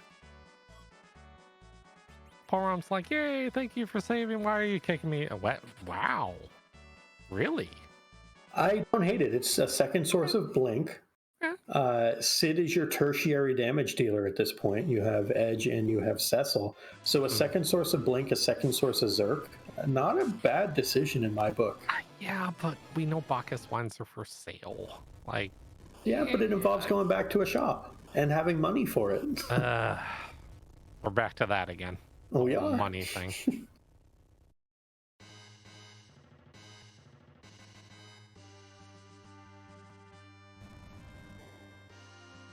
What's really gonna feel bad is when he goes to do demist, gets the pan, walks all the way back down, does that, and gets, well, I mean, he'll get a crystal ring out of it, but still, the amount of effort for that is just like, really right now?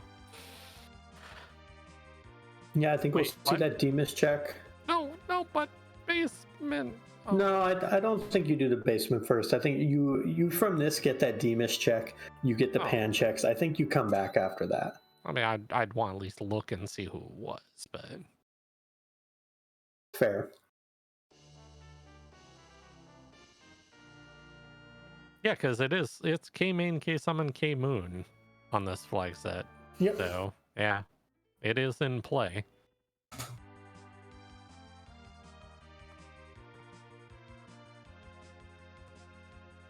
Oh, that's a sparkle. Yep, we do have the revisit to plague. Because Jbrun had peaked this earlier, so he knew that plague was here and that he can come back and do it once he's properly set up. Which means he's probably got a curse ring on Sid. Edge is going to get berserked, and the fight's free. Yep. It'd be a little more free if he is going to cry against plague. I love it. 10 out of 10. We do see Ninja taking on the Dark Elf. I wonder if we're also going to get a Val check. Okay.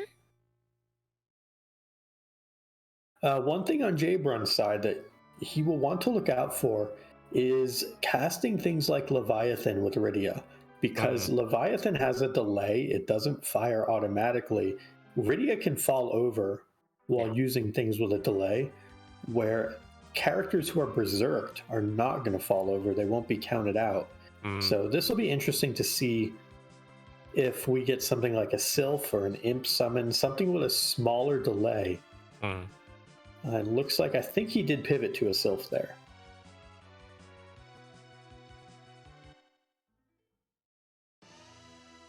And looks like Ninja, I think, has a Light Sword Cecil Zerked up here, so going to be doing like 4,000 to 5,000 damage. Yeah, there's 5592. Yeah. Dark Elf is down on Ninja's side. Mm-hmm. I think that goes back to your whole routing thing about doing a dwarf first, is being able to buy that ninja sword, or buy that light sword, and having it come in handy for this. Yeah, and totally worth the apple. Value. You know, the summon spots have not really done a lot today.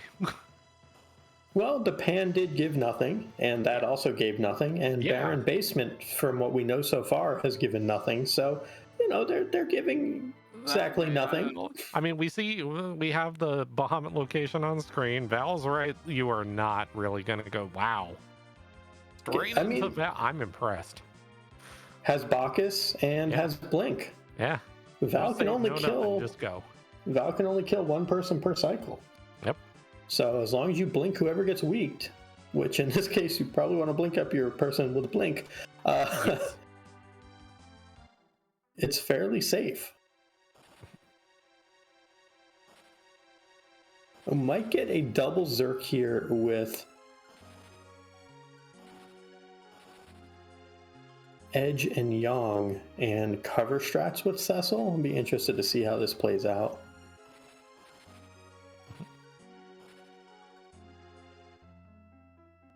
I love how we're having dueling 37,000 HP fights on screen right now. This is great. Well, one of them is over, so not much of a duel. One of them is also considerably easier. Yeah, one of them that also being gave double experience too, so that was also nice. True. Yeah. One of them also gave the Luca key, which is an objective. Oh, look at that! Finally, a summon spot that paid off. So if you're in Jabron's shoes, you complete the sealed cave, you've launched the Falcon, you know the Misamine altar is available. Yeah. So you just need the tower key. Do you now go back and do the Baron basement and the Luca check and hope to find a tower key since it puts you in go mode if that's the case? See, that's the conundrum right now. You look at your objectives and you're like, okay, I could go down and look at what's sitting at, you know, the other why are there so many 37k spots on the game? I don't know. But yeah, go look at who's sitting at Ogo. Maybe it's Golbez there. Doubt it. It's a great place for Golbez. I don't get just. But yeah, with the multiple checks that you still have access to on Earth, I mean, you've got two bosses. You know, K-Summon's paying off, so, and you have the March. I mean, but you're also on double experience, which means Ribbon is now huge, and you're still hunting a tower key. So it's like 6 of one, half dozen of the other. Yeah, it's a tough call for sure. Yeah, like you could go, you can't find fault in either decision. I think for me, the way that I would look at it is I would want to clear out anything remaining on Earth, and I would want to basically play into that top-down approach. Like if you're going to do Value Cave, chase what you get, especially if it's an objective. It could be double. It could be that good old filthy double. The only dangerous part about what you say, though, is that if you do all of Earth, you are not guaranteed to find the tower key on Earth. Sure. But if it is there, though, you save yourself an entire extra trip down the lunar subterranean. But that's exactly what you're banking on, is exactly that versus doing the entire moon. Yeah, your objective's up here. You're going to get a ton of experience because they're all huge XP spots, especially with 10 key items. And then if the tower key's not up here, yeah, you go blow up Earth and... Oh, hey, look, it's a legend. So, hey, that's a forge. Yeah, I was going to say, that's it's not the value Ninja was looking for, and it won't be the value Charlie's looking for, but it is value nonetheless. Yeah.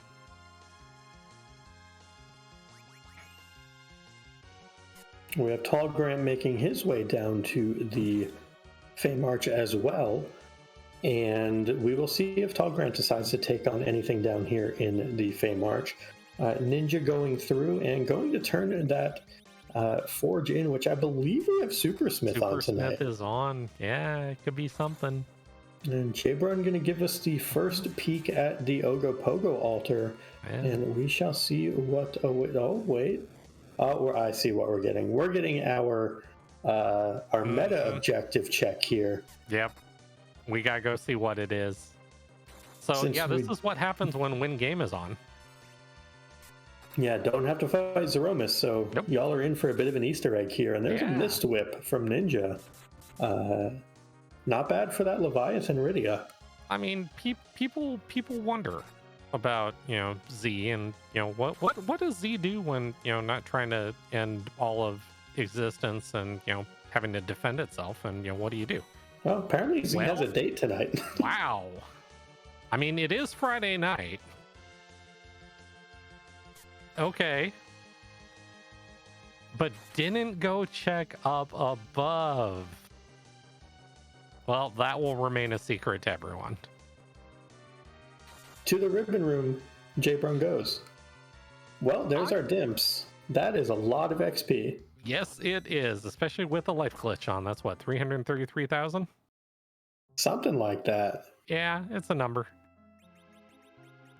This is where normally you have Fu, and he misses stones left and right. It's a great time. Yeah, for other people, they land. Not for me. It's okay. I've gotten used to it. I'm not bitter. I know. I'm gonna reach here. I'm gonna say the tower key's up on the moon. I'm gonna say this is gonna be the play on Jabron's part. See, and I'm hoping it's behind the sealed cave and it's a filthy double because it would prove me right. I know. Casual selfishness. We do have the Dimps Hourglass on Jabron's side, so this fight is completely free. This will get him all the XP he needs for the entire seed. Since it is Win Game, pretty much nothing's going to stand in his way after this. No.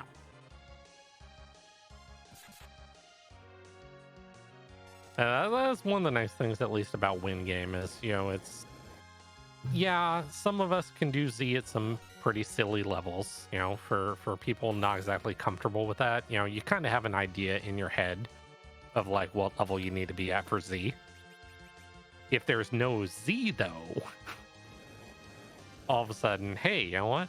Mid-30s? That might be enough. Low 40s? You can function on less, depending on what your objectives are, as long as you don't get Ogopogo all gauntlets. Well, I mean, if you can afford an Avenger, you can function off that. That's true. Hey, look at that. What's with a 40? I don't get it. That's fine. Math. Yeah, it's hard. Game has rounding issues. All right, tower key. Oh, so a free fight held the magma key. If someone wanted to be dangerous enough to go to the moon to try to avoid the Baigen hook route. There's a circuitous bit of nonsense if you wanted to go that route. That's cheeky on levels even I don't want to get in. I don't know if you pull that.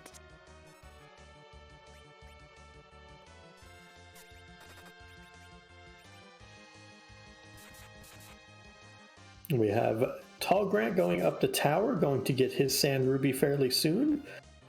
Charlie... Please be leg. Please be leg. So about that Golbez being here. Well, that's a really good spot for Golbez. This is gonna hurt, and it's gonna hurt a lot. It's not too bad. Somebody's gonna die. Well, not necessarily. I mean, if he's got anchoring set up, he's fine. But boy, do these spells hurt. Well, but they hurt Golbez. That's true. So Golbez is going to do like 8,000 lit threes to himself here. As long as you get a single Star Veil up, you win the fight. So as long as Edge doesn't eat, so Edge is through, he's clear, he has that crystal ring on, gonna get a Star Veil up, and the fight is effectively over. I'm just, honestly, I'm kind of hoping that the first spell goes on Cecil, just to see the firepower. Oh, it'll be about 4,500 damage from a virus, something like that. Just whap, like whoops.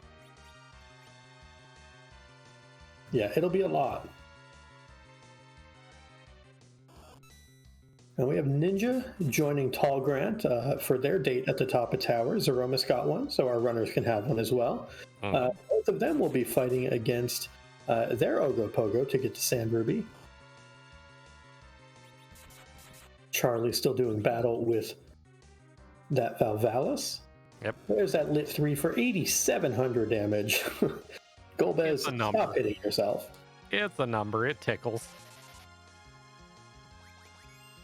I mean, Setzer brings up a valid point. This could be a what do we call the filthy double? What a terrible triple? I don't know. Yeah, something like that. Yeah. But this is also where the tower key is the big thing here. Obviously, like where is it? That's the only thing that matters at this point. We know where everything else is. So the other thing about this fight, like you said, coming down doing a cheeky, dimp at a ribbon. Well, that Golbez, that is in fact the terrible triple. That Golbez is doable if you have an anchor. That Golbez is doable whenever, as long as you have Starveil. And not only that, but then you can pop into the ribbon room. Yeah. And you can get your XP, and then you can go blow up the whole rest of the seed. Yeah. That is incredibly interesting. And also, oh, by the way, that's go mode. This thing. That's go mode for Jabron. Yeah. Surprise. We need to have a talk. 0 to 100 in no time flat. So this brings up a good point and a good time to do this. We did have a first place finisher off stream. So we are going to take a little bit of the drama out of this. Rybon, who has been absolutely crushing it in community races and tournaments and everything alike, finished this bad boy in 1 hour, 25 and 20 seconds. That is the only finisher. The only finisher in the race so far. Yeah, he did go best. GG's to Rybon. I didn't want to go through and spoil that earlier because it would have given away some of the seed. Because we kind of expected that from that information, the tower key was somewhere that was going to be a double or triple. I mean, here's the thing. If you're this is weird. If you're spying objectives and you want to go see who's down there, and maybe you're looking for like a free boss for some experience, and you see that Golbez, technically free. I mean, we were talking earlier about, before we realized No EXP was on, doing gold dragons and the, hair dryers and whatever. I mean, it's not outside the realm of possibility to dump a save at the top of Crystal Palace, walk all the way down, poke your head into a few bosses, and see if one of them's free. Well, and especially with the 2 cursed rings that were available, you would have that anchoring to cover yourself in every fight. So it's doable. But we do have Jabron closing in here. This is going to be tower taken out. That is going to be objective number 5. All that Jabron has left is going to be completing the sealed cave. I say all that he has left. Sealed cave. There could be something nasty there. But I mean, it's not a gauntlet. Yeah, it's not a gauntlet. It's not Golbez. It's not Val or Bigan. I'll tell you what, it could be leg. Leg poses a problem. You kind of have a physical party right now, and it doesn't like being hit with physicals because the counters kind of hurt in that spot. Do we have an Ice Claw? I don't know. Murasame Zeus Gauntlet Ice Claw would tear through that that Ruby. I mean, you would need 1 counter. Probably 2, but yeah. Ruby would be fun down there. Leviathan would be decent. Yeah. But here's Leviathan's dual. I mean, you might see an Ice 2, and it's probably going to tickle somebody, but that'd be about it. Yeah. So, yeah, Ruby with the counter script, though. I mean, Ruby in the wrong spot with the wrong party. Oh, boy. Yeah, low-level Zerkers run into Ruby at Sealed Cave or Ogopogo spot. Yeah, you're done. Unless you want to get cute with a Cursed Ring Dragoon armor something. Sure. Do it that way. That's doable. Hey, a Stardust Rod. Oh. For who exactly? Oh, and Jaybrun, again, man of the people, bringing the hoverboat, leaving it in the corner. Fantastic job to Jaybrun. I love how for a lot of us, usually it's you come back from like the moon on the whale and you're trying to find your other airship. Like, wait, where do I park this thing? Where's my airship? Where'd it go? So speaking of things on the moon, well, Ninja has found the antlion residing in its normal habitat. That's also normal. For anyone new to the randomizer, we joke that antlion's natural habitat is not a cave on the blue planet, but is in fact antlion and all of his googly-eyed goodness residing on the moon. That is his true natural habitat. Vacation spot, and he likes the scenery. At this point, I think antlion is a snowbird and just forgot to ever go home. That's possible. And the moon is just the permanent vacation spot.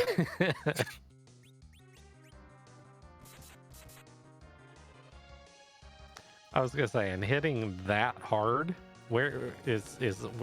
Is this Wyvern Altar? I would guess Murasame, based on how quickly Ninja got to the fight versus. Okay. Yeah, 18 3,000 damage, so it's gotta be high powered. Well, Murasame hits a lot harder than folks think it does. Mm-hmm. It does for both magic and attack, but it has low HP or lowish for the moon. Yeah. I mean, if you've ever run into the evil wall in that spot, it's whoops. I have, in fact, in a couple of Pink Puff League flag sets back to back. I believe had evil wall there, and it was just chewing people up and spitting them out. It was a fun time. It does that. Hey, look, it's Earth. Earth Crystal, no treasury check tonight, folks. All right, apologies.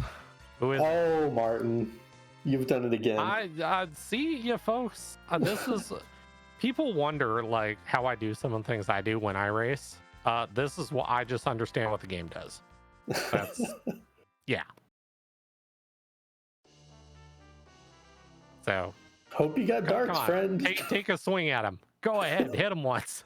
Oh, that's gonna hurt. Yep, that's goodbye. Well, I mean, it's Friday, but for Edge, that was a Monday. Yeah. And you notice Jaybrun is not taking a swing at Ruby. Yeah, Jaybrun understands exactly why. Silkweb, yeah, you can't take that with you. Jaybrun also knows, if he's looking at the racer room, that he's still in contention for second place. So no reason to get really cheeky here and throw potentially like some folks in the booth. I hear throwing for content's a thing. So. You don't need to throw for content. 9,000. Goodbye, small child. Also having a Monday.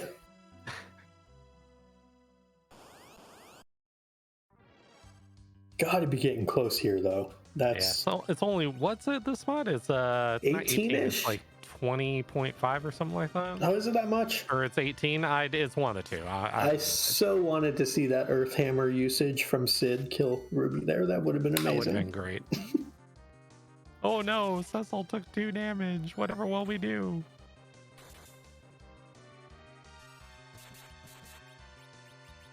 This Leviathan probably does it if I'm even remotely good at mathematics. You're a possum. Hey, I can count to garbage in a trash can, okay? That's all that matters. That's fair. But speaking of counting, that is 1, 2, 3, 4, and 5 objectives. That is all objectives complete for Jaybrun TR. GG's finishing in first place on Restream, second place overall. And we will see if we can get Jaybrun in for an interview. Yeah. Very well run, given the trials and tribulations, especially of that hook route. That was not a fun bygone. No, this game definitely had a few things that threw at you in the seed, and it threw hard.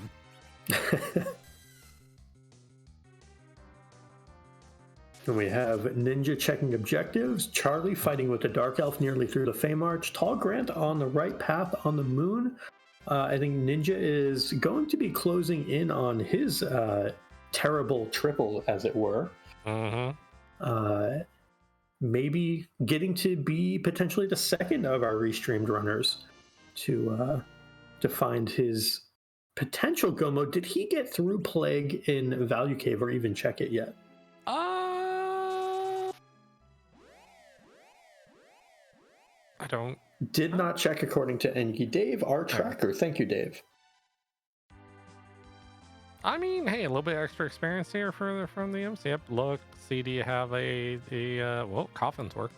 Yep. I mean, don't need hourglasses if you can just kill him with coffins. Yeah, but boy, do they hit hard. Well, yeah, there's 3 of them and they don't split the attack. Nope. We do have Tall Grant going to battle with this Plague. This has been a seed. I've definitely enjoyed. I mean, I'm not a huge fan of the whole triple thing, but it had a few things for you. It's definitely been interesting, and I can certainly see that Baigen tripping people up. Oh yeah. That, I think, to me is really where the seed hinges. Mm-hmm. Like the moon play is what it is, but that Baigen is what's going to air quotes separate the boys from the men, if you will, on the seed type deal. I don't know if that phrase is in vogue anymore, but it's just what came to mind. That Baigen fight is one that it's the real test of the seed. Yeah, and I hate to bring this one up, but yeah, thankfully, cursed rings were more or less available for most of the runners. Yes. Imagine doing that fight without one if you didn't have an agility setup for it. Oh, I don't have to imagine. I've done it without one, and it's awful. Yeah, all of a sudden, hey, guess what? The arms, they just keep firing, and yeah, ow, and pain, and it's not pleasant. Well, you're almost better without an anchor in that fight to go through and just manually attack rather than Zerk. So that way you can control it, and you only have one arm and one body, and you can keep blinks up and things like that instead of worrying about double arms. Yeah. And with that dinging, I believe we are joined by Jabron TR. Hey, GG's to you, Jabron. Hey, thank you. GG, well done. Hey, wasn't that a seed? Oh yeah, it was. It's always nice having to hunt around for a boss, and thankfully, there were 3 all in one place. So that was pretty good. We've all heard of. Go ahead.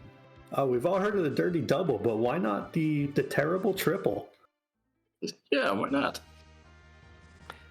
I was gonna say, after that Baigen hook route, the game had to throw you a small bone, and well, I mean that qualified as a bone. Indeed, it did. Yeah. So yeah, I will say with the crystal armor Cecil, the Baigen wasn't that bad. Yeah, you definitely made very efficient work of that Baigen. You were pretty well set up for it.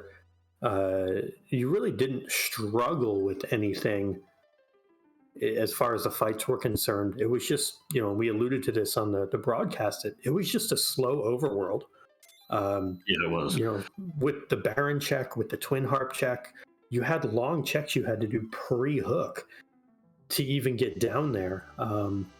And one of the things that you did that no one else did is you went up and you peeked the Cave Bahamut boss, the Plague.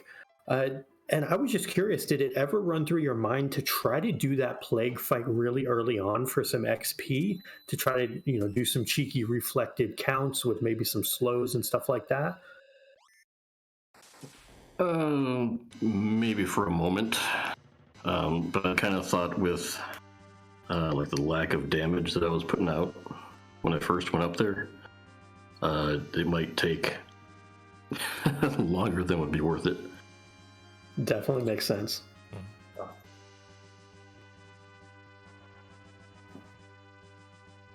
So you early on received the package.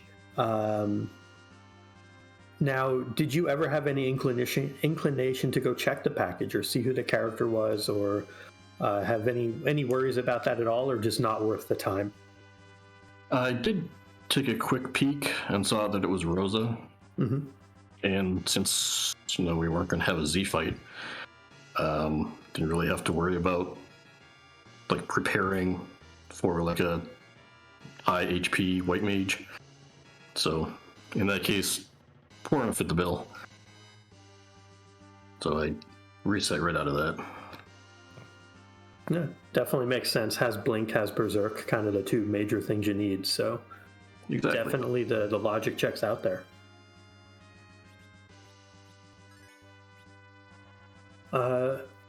Overall, thoughts on the flag set? Obviously, second place, really good. Curious your thoughts. Did you like it? Did you enjoy it? You know, second is good, but did you have fun playing it? I thought it was a blast. And I did manage the memery that Scala had wanted with checking the Zeromus. Yeah, we did see that Zeromus had a date, which is pretty fantastic. So that was nice to see. You don't want Zeromus being lonely. So that begs the question. Spot on the moon. Yeah, It that really begs the question, Jay Brown. Who do you think Zeromus is on a date with? let's see, who didn't we see?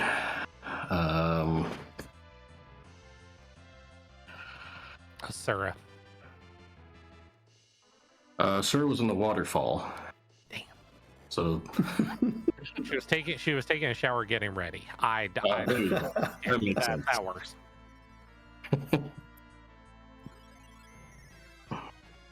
Yeah, I'm satisfied with that.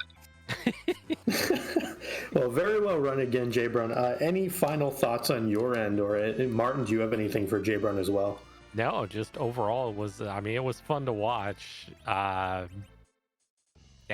that seed, you know, it had a few things, and that ruby at the end was a nice little. Glad you had Leviathan. Yes. Yeah, or that fight would have taken a completely different tone.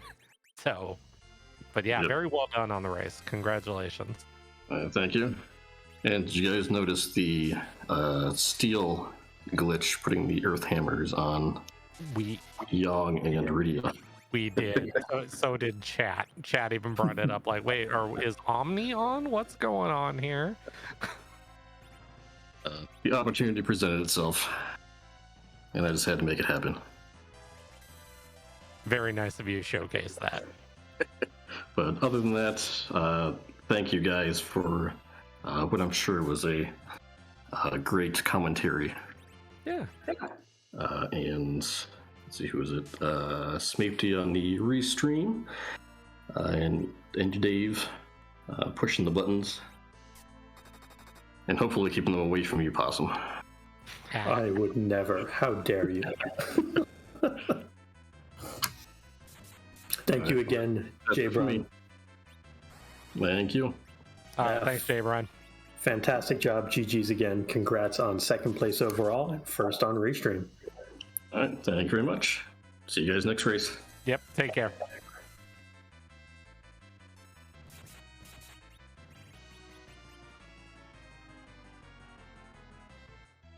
Hey, look, more Golbez on the screen.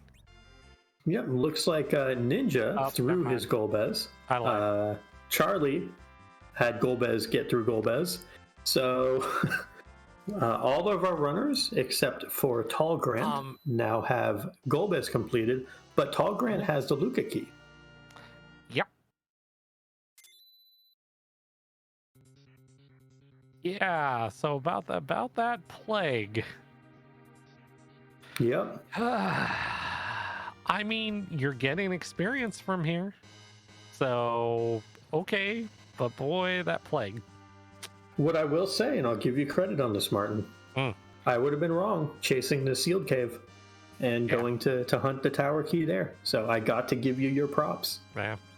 It's routing. It just, you know, numbers. I mean, yeah, you always talk about playing by the numbers. And yeah, you know, you teach people to think about that stuff and do it. And sometimes I just gotta go with the gut feeling and just play that way. If you lose, you lose. I mean, it's RNG. That's what this game is. So rando, gonna rando. If it didn't, it wouldn't be fun. Yeah. Or I mean, it'd still probably be fun, but less fun. Yeah, true. I just happen to guess right a little bit more often than normal. So, there's, yeah. Oops. I believe there's the comment, better than most.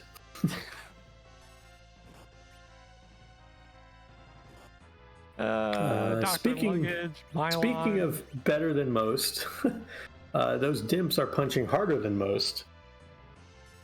I think Charlie's going to be fine here. I think he got the hourglass up, but at the cost of the majority of his party. I mean, it's funny how some of these spots up here, you just underestimate exactly how powerful they are. Like, we all know Ogopogo is terrifying. We all know Wyvern location hits like a truck, same with Bahamut. But yeah, Mura, Ribbon, even I believe Plague on the magic side is a bit sketchy too. It does more than you think. Yeah, but less than you expect, because you underestimate these spots. It's like, oh yeah, these 3 spots, and I'll be fine at these. No. They may not be the other 3, but they still hurt a lot. And we have Tall Grant about to be in go mode here. Might end up coming from behind a bit here and sneaking into second place on Restream. He's going to get his tower key and also his Golbez here. Ninja is a Luca key away, and I believe Reckless Charlie also a Luca key away. So 2 runners needing to do that plague, 1 runner just needing to get through this Golbez. Going to be a very interesting finish betwixt our runners on stream remaining.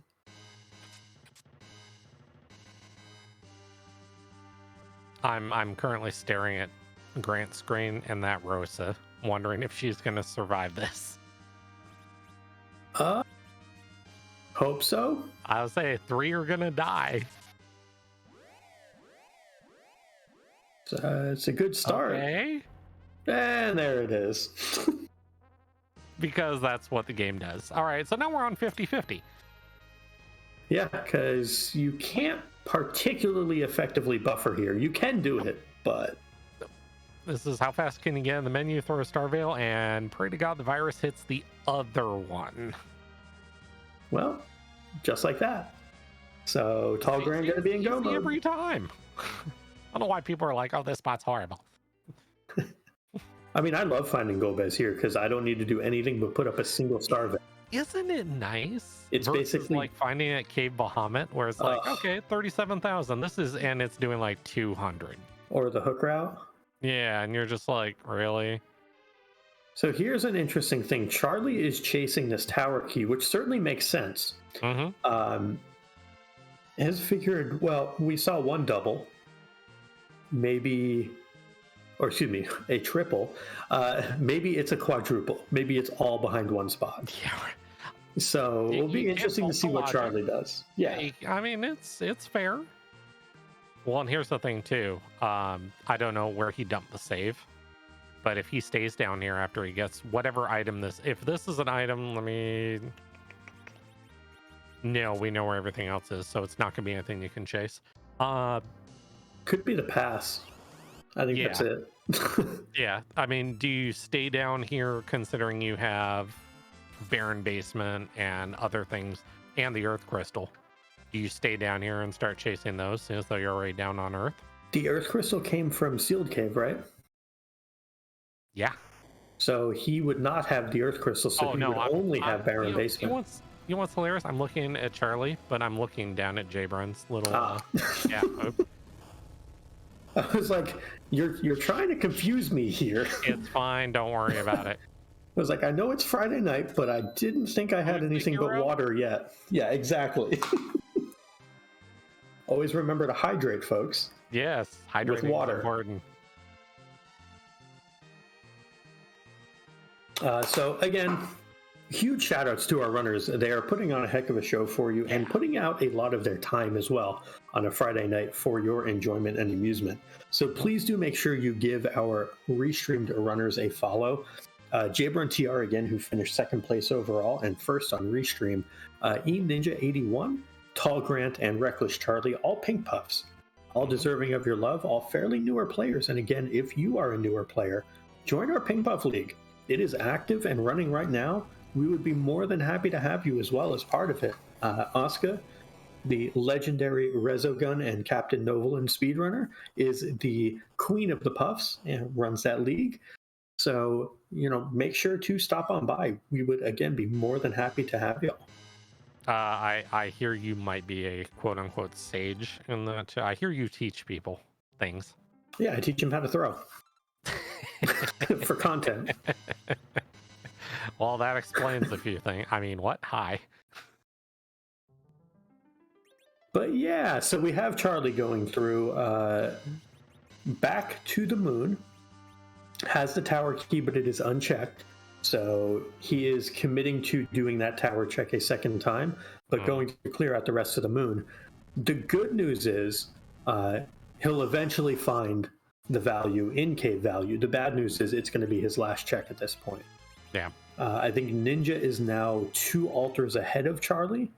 And I think Tall Grant is going to be completing the tower here and then heading to Luca and will be most likely our second restreamed runner to finish, but not before he gets to play with that really rude Ruby in that Luca sandbox. We'll see. We talked a little bit about this earlier. Grant is a new flavor to me. I'm really hoping Grant knows not to hit Ruby at that spot, because what comes out afterwards is not nice. Yeah, usually you only have to find out once, and it's a lesson that sticks with you, and you're like, oh. Yeah, I get it. That's a bad idea. It's a function of the magic at the spot now. Okay. Yeah. But that's how we learn. Yeah, it's like the old hand on the stove or whatever. Yeah, you get burned, but you only do it once in your lifetime. It's like, ow, yeah, that stings. Okay, that's a bad idea.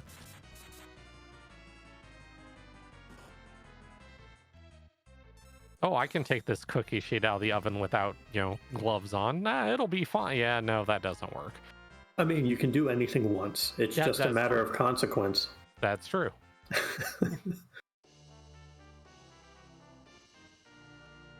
Oh, so hey, there's a spoon.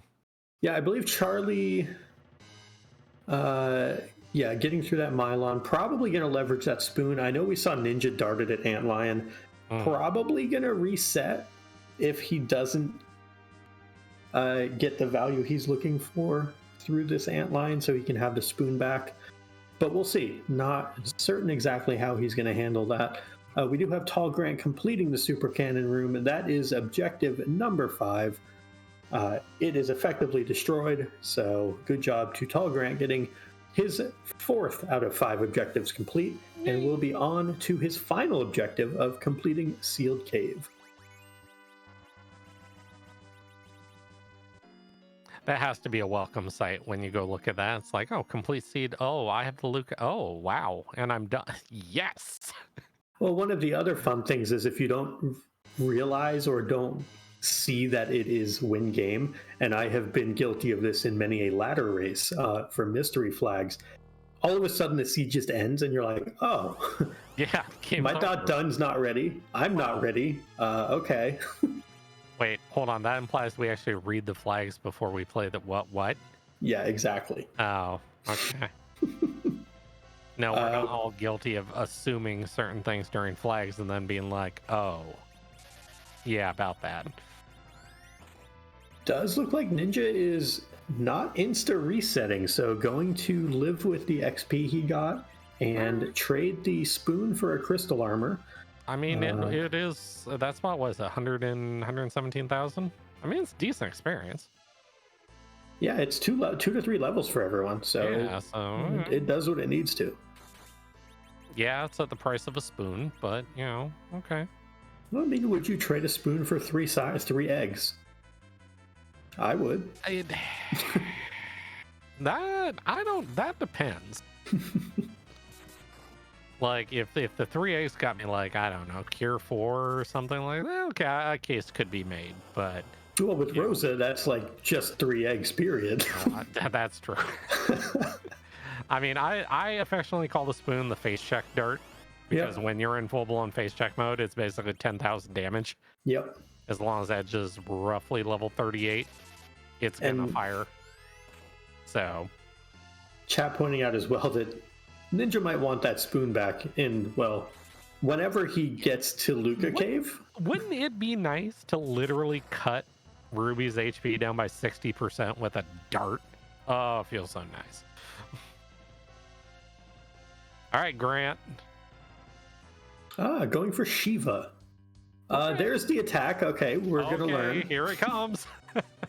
So, good morning. Don't do that again. Dink. And Edge is, well, going to take, let's see, casual 8k. You know. Ruby's cloak closed. Shiva does have quite the delay, so very hard to time here. Eddie... Probably, yep. So this is where this fight can go sideways very fast. We saw Jabrun did a marvelous job with this fight, and we complimented him appropriately. This is not the best experience. No. I mean, in all reality, it plays out a lot like Val, where, Ruby can only, in all reality, kill one person at a time, as long as you're not attacking him. Yeah. One of the other kind of cheeky things you can do in this fight, any sort of direct fire damage will cause Ruby to counter with life on your entire party. So right now, where Tall Grant has 3 people down, any source of fire damage would allow him to effectively have free 3 life casts. So kind of like a gray face on Asura for the cost of like a bomb or a flame spell from Edge, anything like that. Ruby doesn't actually absorb fire, but counters with life, which is kind of a very neat interaction. I guess in the vanilla game, Ruby was kind of seen as the boss that was generous and always healing you and wanting a fair fight and things like that. So it kind of sticks with that. Yeah, I mean, you think of the vanilla game, it's like, he's the one that heals you at elements and on the hook route. So, yeah. All right, Grant. Let's see if we've learned. Leviathan is your friend. All you gotta do. It's a tough one. This is a Ruby at high magic spots is a free enterprise rite of passage, because you have to do things that you just don't want to do. You want to just either go with Leviathan or Virus or Quake. If you have an Ice Claw, you can get away with attacking, but this Berserk on Edge, this is he's actually saved by the glare hitting Edge. I was gonna say, I've done that strat before, but I've had 2 white mages to keep up with it. With Cure 4. Yeah. Not Cure 3. No. It's very tough, though. A Blizzard coming out from a fully healed Cecil would be good, but my fear here is that with Eddie down, now the damage is split 3 ways. We saw it in the first fight. It was like, okay, 300 by 5 or 500 by 3. Yeah, and this is where it's officially off the rails. Rosa is down. Cecil is next. Yep. This is just the harrowing aspect of this fight, that you basically can't Zerk against Ruby in these high magic spots. It has to be a patient fight. Tall Grant, though, if they are looking at the restream, looking at the race room, we're looking at the restream, he would be able to know, though, that there are still only 2 people done. And this Ruby, he might be thinking, could be a part of why. One of the other things that Tall Grant could do here, and you alluded to this earlier, this is that niche tech against Ruby. The Cursed Ring. could go on Cecil with any bit of Dragoon gear. Then you can Zerk him up. He's going to get healed from the fire. He's never going to take lethal physical. Nope. And it's a free fight. Yep. Put down the controller, go make yourself a drink, come back, and enjoy the win. But these are things that you would never run across these interactions in the vanilla game. And they are basically free enterprise specific things. And the ability to get into the randomizer, it's very accessible. To master it, I don't think any of us are there yet. But it's a lot of niche stuff like this. I mean, come on, we've been playing this game for how long, and we still learn new things about it. I'm a year and a half deep into this now, so yeah. I mean, I learn things all the time. Yeah, not to wax poetic on ourselves, but there is a reason why there is now a flag to basically make sure that Wyvern does not cast Meteor on Witchburn. There is a reason for that. We may have found that reason. Well, we found a way around it, but it's not something that 95% of people are going to know. Yeah, required Wyverns with Meteo at D-Lunar and also at Asura spot. Yeah.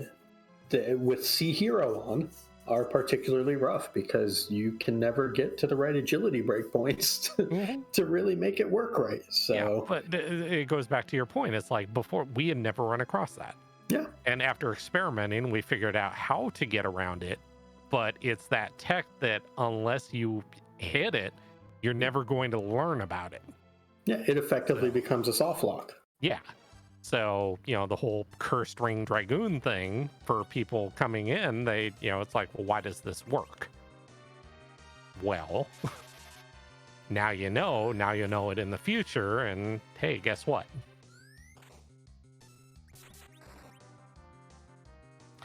You know what would be a cheeky little thing here too? I seem to remember in the travel somewhere that somewhere sold an ice brand. Yeah, I know that someone had an ice claw as well. I don't know who that was, but there was an ice claw floating around. We do have Talgram picking up a Zeus Gauntlet. That will definitely help with damage output, but the fear here is not damage output, but damage intake. The kind of wretched part about this is there's no Dragoon armor of any sort for Cecil, so that play is off the table. Yeah, this is just kind of a really sticky situation that Tall Grant has found himself in. Meanwhile, Charlie going to be rewarded with his Luca key, and this will be his go mode, as I believe he doesn't have any other spots to check. I think he has done everything else to this point. So he's going to be clearing his remaining checks. I think Ninja looks like is doing the Sheila 1 check perhaps, but has faded the Value Cave to this point, which has his last objective. I'll tell you what, we've been doing comms for a while. It always hurts to be on the other end of this. To see that and just be like, you just want to scream at him. Go to value! Just go there! Yeah. And we do see Tall Grant going to be taking some more fights. I think this is just for XP to try to get through what he has to get through in the Luca Cave. Yeah. I mean, it makes sense. With EXP on, it's like, this is it. So, well, I mean, you could always go do the giant, but that's just silly. Who does that? I believe Gambit does, and I believe you do. Yeah, it's only 500,000 experience up there. It's like that.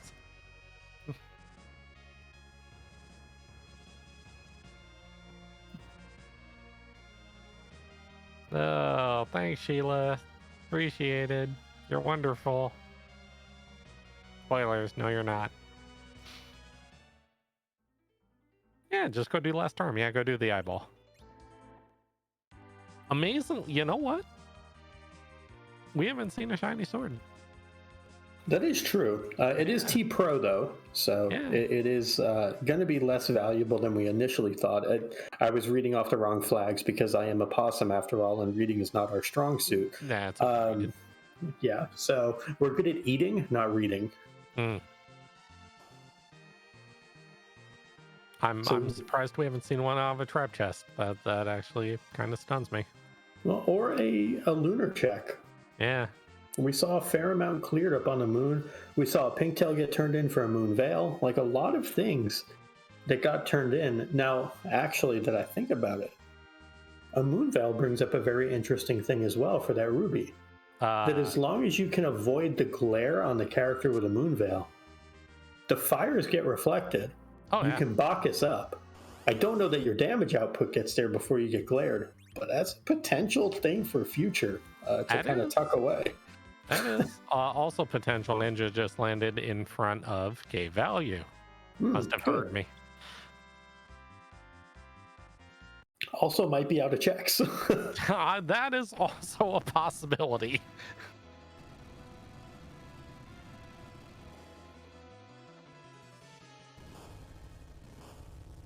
But this is, again, one of those situations where, as a runner, you know, you'll see what's happening in the race room if you're looking. And I know I am one who does look. So I would see that there would still only be 2 people done. Yeah. That I would also see as many people as have finished as have forfeited. True. So there are 2 forfeits and 2 finishers so far in this. And so you have a situation where you know that there's something sticky that got a lot of the runners on this. Whether it was Baigen, whether it was in this case for Tall Grant, he knows that it's probably this ruby. A lot of things to trip people up. Maybe you don't have the right anchoring for Golbez, and you just get obliterated, for 4 to 8K at a time. But a lot of challenging aspects to this seed. Yeah. So just finishing this one is good for our runners. And it goes to, obviously teaching a few things too. I mean, you look at this and it's like, okay, what can you take away from the seed? Well, for a puff, there's a lot you take away from this. Like, agility things, Golbez, obviously Ruby. There are things that the runners are going to take away from this seed. And yeah, I mean, like, we'll use Grant for an example. Grant will learn about, high-powered magic attacks at certain spots and how to work around them. Yep. So, Ninja will learn that, fading K value is a bad idea. Also pulling a Martin and fading Demist turn until the 2 hour, 20-minute mark, and probably feeling really bad about it right now. Ultimately, not going to punish him, but he's probably thinking right now, Martin, I've pulled a Martin. I can't tease him about the Post-it notes anymore. He still will. And yes, I fully admit to having a Post-it note that tells me to look at certain things, because look, you get distracted, okay? It's like Baron, Baron, D. missed, and then all of a sudden, hey, maybe there's like a foo there and a darkness crystal, and you're like, oh, I'm gonna go do that, and D. missed just whoosh right out of your head.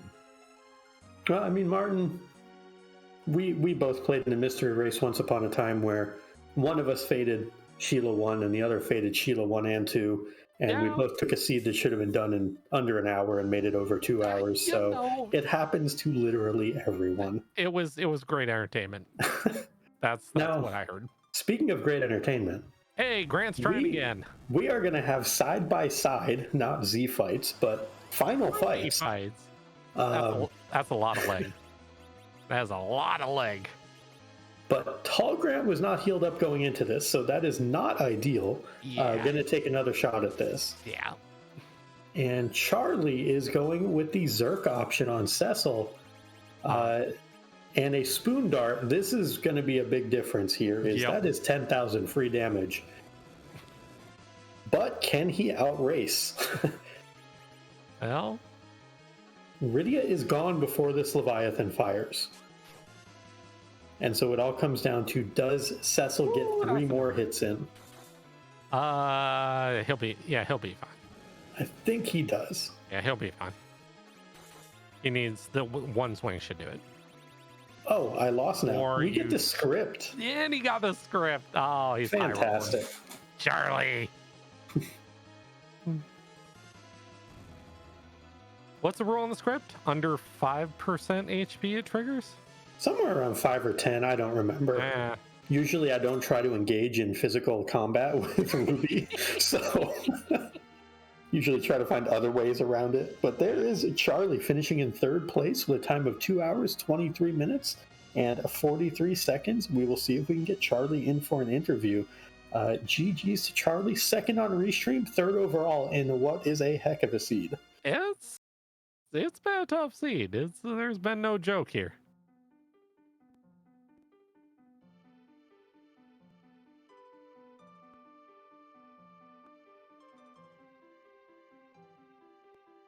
And with that dinging, I do believe we are joined by one reckless Charlie. GG's Charlie. Charlie. Who may or may not be muted still. There's the right button, I think. All right. Mute buttons? What are those? I don't know. Buttons. Yeah, the old double mute. Yeah. GG Smitty golf clap. That or major props. That was a heck of a seed. Wasn't it though? Yeah, and I got to show folks all of it. So you did. Shout outs to your questionable party for your buy-in. You went there and you attempted that at a far lower level and without any white mages and without any creature comforts that we're all used to in free enterprise. My first question to you has to be, what drove that decision? Finding Ashura for one. Picked that up in the Eblin cave and figure, okay, well, I've got the third best white mage. This will do. Figure like I had a silk web. You know, I'm happy to blow a silk web on that fight. I figured I might actually have enough to get there, and just barely squeaked it through. I certainly did it a lot slower than I'm sure some folks would, but your fight wasn't particularly fast, but no one's was, to be totally honest. Even though more, some folks had done things like Baron and Twin Harp, and some folks got Rosa from the package. I know you did later, and we'll get into that because we have a question about that. But I wasn't going to bring that up. That's not nice. That's a community race play. That is just being cheeky, and then realizing that the sand ruby that I walked out from top of tower would have gotten the same Rosa. Don't watch the VOD afterwards because it's fine. Okay. I deserve it. It's a thing. But going back to that hook route, you did get through probably 15 minutes before anyone else on Restream. You were underground. You were kind of gallivanting around doing all these things. Kind of what was your idea on routing? Because you did Keyless Tower very early. What drove all of those decisions instead of doing more of the freebies and checking potential objectives and things like that? So Keyless Tower was just, okay, maybe that has Tower Key, maybe that has Pan. Before I dive Pan, just wanted to, just as a shot, and I saw that it was a Sparkle, figure, okay, it's probably Pale Limogo Pogo, something like that, maybe D-Looters, and that's all fine. From there, okay, well, Pan, then the Pan didn't have anything, might as well do Twin Harp and Baron and such, and make that whole loop. My routing, now that I'm a couple of minutes past seed, is a jumbled mess in my brain. Why did I do this? And oddly enough, the you lost good luck, kind of from Ruby kind of resonates in my head. Yeah, okay. GG seed. I've lost now. But I mean, to be fair, based on the times and based on the overall difficulty level of the seed, I think outside of Rybon, everyone hit some major hitches with this one. Even Jabron, who finished second overall and first on Restream, he had his fair share of issues with the seed. You had some pain points as well. No one was free of harm on this one. It was definitely a test. So you passed the test. It may have taken a little while, but you definitely got through it, and I think that's just a job well done overall on this one. Mm-hmm. Yeah, thank you so much, and thank you folks for putting on the show and for dealing with my indecisions and forgetfulness. And thanks to Smapety and Inch Dave for doing all the behind the scenes stuff. And Awesome and Martin, you folks are great. Thank you so much. And I will take my verbal lashings on in the VOD later on. So Just fast forward past certain parts. We'll let you know which. Fair enough. Yeah, like Rosa. Don't watch that part. Well, I am gonna go stretch. GG's. You folks take care. Have a good night. All right, Have a good night, Charlie. GG's. Hey, Possum. Hey, Martin. So Grant went gallivanting. Mm-hmm. Guess what was for sale in Silvera? Ice Claw. Bahamut. Oh, neat. Yeah. That's a good spell. Didn't buy it, sadly. Yeah, that would help against Ruby. That would help against, this entire Everything. seed. That's true. Yeah, like 85,000 for that. I might find a way to afford that. Yeah, it would be called for me selling literally everything. Everything, and yeah. Even if it is attached, we're still selling it. How do the fights go? Oh yeah, Cecil's first, cover Rydia. Yep. And then Blarg. Yes. Yep. It's a very effective strategy. In fact, it's the only reason why I personally got through this flag set on Monday, because I screwed up every single aspect of this flag set, except for the Rydia cast Leviathan part. We're gonna have to educate Grant on the rope of shame. Nope, Ninja. We got to educate Ninja on the rope of shame. No, well, they both did it. They actually both did. Oh, for Ninja. We get the double rope. Wow, that's all the ropes to shame. Holy smokes. Yeah, no push B to jump, no shortcuts. Yeah, wouldn't that be nice? Go down a certain rope and just have it drop you a couple floors. Be like, quick route to the bottom. Watch this. This will be neat though, because I think we might get another side-by-side here of Ninja and Grant. So we're getting like these simultaneous fights. The only difference is Ninja has a lot more HP. Sure does. So berserking anyone, not recommended, but doable. Ninja has nearly 4,000 health. Yang, that works. Yeah. That Yang with 4,000 health can solo this fight as long as he doesn't get glared. Yeah. And yes, to chat, that is the rope of shame. Yes. I don't know who came up with that moniker, but that's what it's always been called as long as I've been around. Actually, I've always called it the rope of shame. I'm not going to take credit. Maybe it was from you that I learned it. I'm not going to take credit for starting it, but I just know it is a drinkable offense, and you have to open the chest at the bottom when you do it. See, I like to be a rebel and open like the next two instead of the chest at the bottom. All right, Ninja. He's in a staring contest with Ruby right now. And here comes the glare, and somebody dies. Yeah, there you go. So there goes the Bacchus. He is going to go to Zerkrau. Okay. I mean, he's got a lot of health. I know. I hope he's got a nice claw on. Not on edge. I mean, doing 3-200 swing with edge though is kind of nice. I was say, you got any cure 3s or anything in there? Something? Oh, we get the Moonveil up on edge from Tall Grant. Oh, okay. Adapting and overcoming. I like it. All right.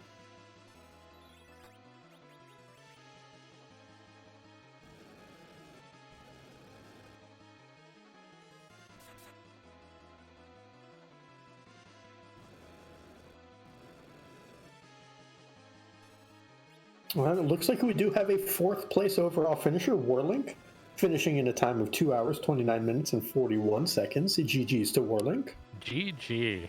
And that is bad luck on Tallgrand's side. Oh, that stings. Yeah, because that was the moon veil. The Glare does not care about your little silly things like walls. Oh, like, 28,000 a G! Look at him go! The madman has made it very well done, Ninja. I believe this is a calculated that you needed. Calculated moment right here. God. So that Ninja, you do have to progress. Keep pressing A, Ninja. Keep pressing A. Keep going. There we go. One more. There it is. GG's to Ninja, finishing in 5th place overall. Not without a little bit of style. Wow. I mean, that's the way to finish. I'll allow it. I'm surprised it was Cecil that lived and not Young with his pile of health. Right? And with that dinging in our ear, we are joined by our 3rd place finisher on Restream, 5th place overall. One heck of a seed and one heck of a job well done. GG's to you, Ninja. It was an interesting run. Wasn't it, though? Yeah, that last boss nearly killed me. You had 27 more health than you needed. Yeah, you were fine. Yeah. So, yeah, that seed. Uh-huh. I mean, it was something. I mean... Mm-hmm. I mean, there's still quite a few. There are still a few racers out there still doing it. I mean, wow. It wasn't nice. It really wasn't. No, it wasn't nice. I mean, looking at Bigan and then just it was Golbez. It was Golbez at Ogo Pogo. Yeah. Well, I mean, not terrible. It's Golbez at Ogo Pogo. Yeah. It builds character, I know. Well, it had 3 objectives. What are you complaining about? Yeah, I mean, it was a double objective. I knew that. It was a triple. It was great. How was it triple? It had the tower key. Oh, it did have the tower key. Yeah. Oh man, that's right. Yeah, you don't get to complain about Golbez there when it gives you not 1, 2, or 3 objectives. Yeah, come on. It was like a. It wasn't dirty double. It was a triple dirty. Terrible triple is what we have called. Yeah, terrible triple. Yep, that's the new. Yeah, yeah, it was bad. So. But take us through that Bigan fight. We saw that you got through it. It was not pleasant, but you got through it. What were your thoughts kind of going into that? Did you have a plan for it, or was it kind of a wing it moment? I was kind of like a survival type thing with that. I mean, just get through it. I don't remember if I actually died on that fight. No, I didn't, did I? I actually did. I never did reset on that. Yeah, I know you got down to the point where you had 2 characters left in one arm, and I think your Rydia ate like 2,400 damage from the arm, but your Cecil survives. So if I remember correctly, you got through it. You were utilizing Sylph quite a bit. Yeah, I was basically like survival mode. Yeah. Which I know you've told me, Possum, sometimes you just, certain parts in like hook routes, you have to survive, depending on what the bosses they are. Yeah, I mean, there are times where slow and steady wins the race. Yeah. Because if you overthink too much, you will eventually fall.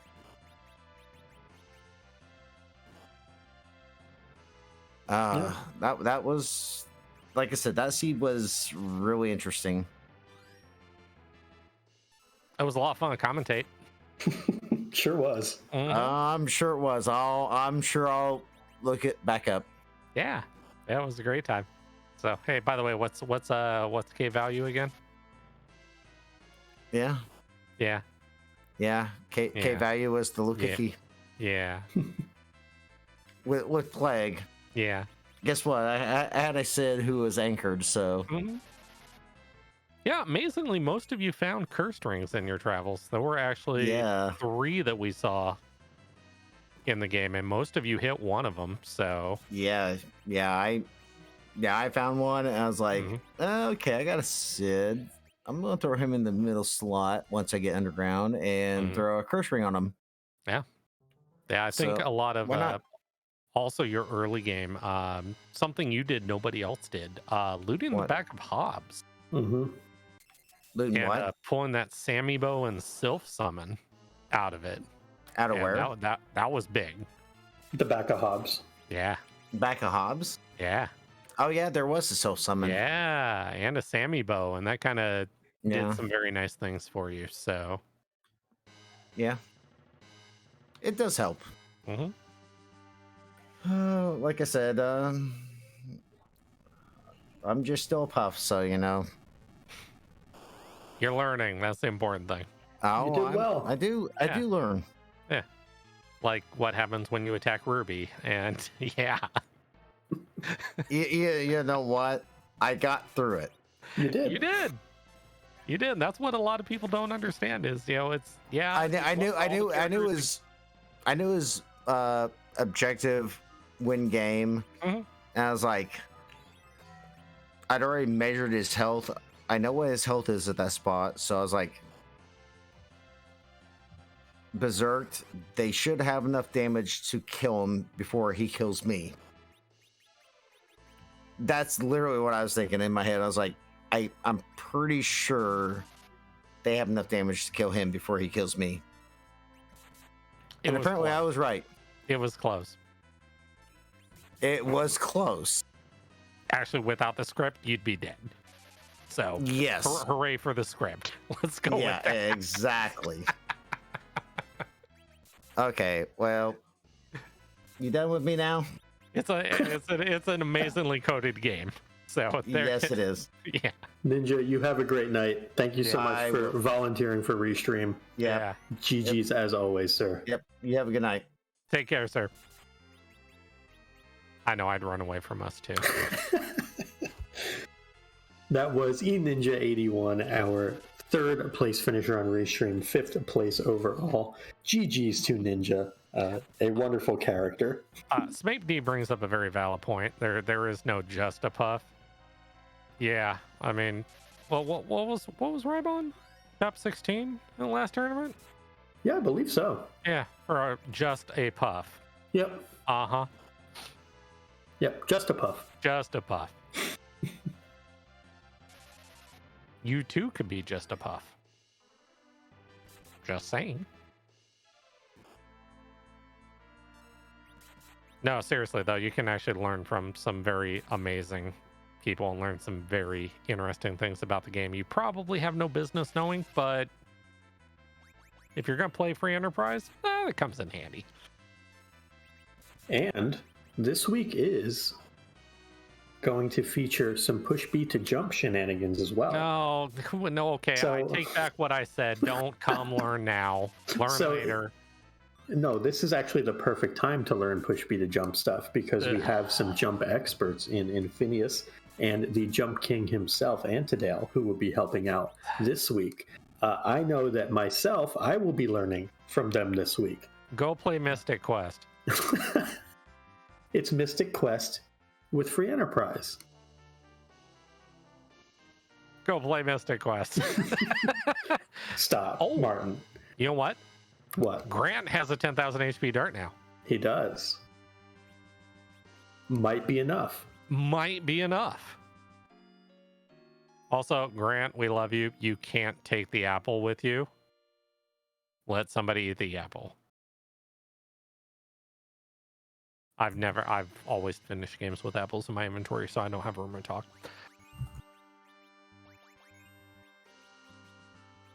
Yeah, I usually feed the apples to the person with the most HP just for fun. It's not a bad thing. It's kind of like giving Kane 10 MP. It just needs to be done. Well, that way he can cast Betray. I was going to say MP battery, but yeah, that works too. No.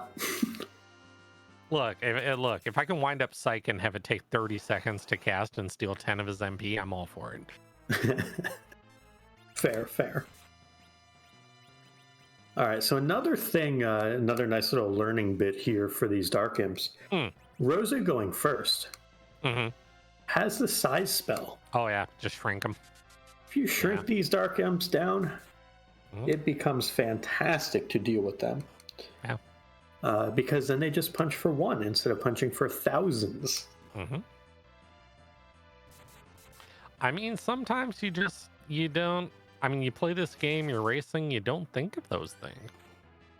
You know, just certain things like the weak spell and understanding what that works on and just kind of bleeping right over it. I mean, yeah, I mean, you have heard my diatribes about casting weak instead of nuke on lunar gauntlets. I understand it completely. So, I mean, when you're racing, certain things just kind of go out the window and, you know, whoops. But that's the fun thing about racing is you can sit in a booth and commentate on it all day long. But like Mike Tyson said, everyone has a plan until they get punched in the mouth. And these seeds, they have a way of getting to you, and you forget some of the things that you would normally otherwise do. And speaking of being punched in the mouth, that is now what these Dark Imps are doing to Cecil and Rosa. But I think she has a heroin robe on, and, well, Cecil's in the back row, and he's Cecil, so... Yeah.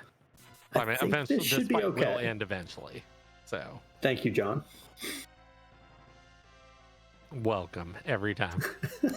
One of two ways. Yep. You win or you die. Each of these imps is going to have roughly, 14,000 health? 14 flat. Yep. Yeah, that's a lot of rune axe swings. It's a couple. Once again, leads back to the why couldn't there be a crystal? You know who probably has it? Probably the last arm. It's probably sitting there. I mean, there's a crystal sword in every seed. There is. There is. Just gotta find it. I mean, Bimmy and Jimmy could probably have it too. Yeah. And they can probably keep it if that's the case. They're always a great time. Those that don't know who Bimmy and Jimmy are, we officially nicknamed the Red Dragon and the Blue Dragon Bimmy and Jimmy. It's a great fight, builds character. Oh, Dave calling out the 2 mobile chest. Oh, okay. All right, that's the thing. An underutilized chest, usually not named out. Well, I mean, if it's vanilla traps, though, I mean, 6 traps all right next to each other. Like, True. It's not a bad place to be. Probably pick up a crystal sword, an Avenger, all the nice stuff. Yeah, 5x cals, you know. I mean, we haven't seeds where they just keep throwing tier 8 everything at you. I mean, no, that doesn't happen. I'm surprised you didn't bring up your favorite trapped chest in the game, because I know that you're a big Last Arm fan, but the Doggo. Yeah, Doggo always pays. Everybody knows this. Even on K-Trap, Doggo always pays off. Anyone do self-traps? No, nobody did. Nobody did. It was on the table, though, with an RA1 Rydia and Leviathan. Yeah, people did Evelyn. I thought about mentioning that, who was that? I think it was, Charlie was first underground. He had the setup for RA1 to go Rydia Leviathan on the warrior chest. Yeah.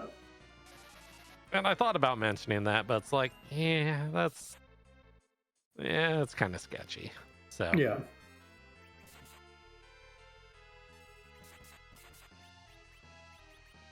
Well, Rosa has managed to go through somewhere around 300 MP in this fight.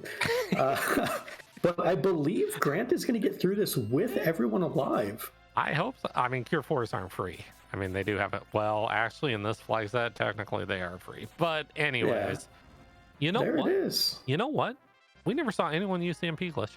Nope. Not a single racer. Nope. I also, like I said, I forgot about that on Monday as well. Yeah.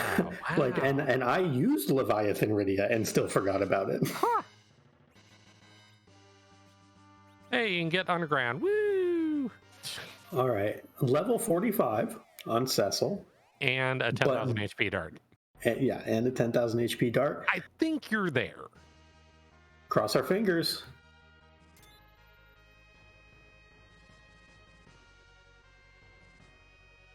Is there somewhere this seed is available? Yes.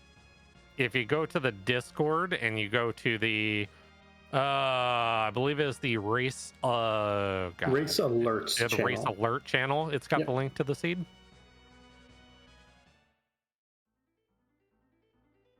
Or Smapey, Or- our wonderful restreamer, can just paste it for you. That's cheating. At least make them work for it and join the Discord. I mean, come on.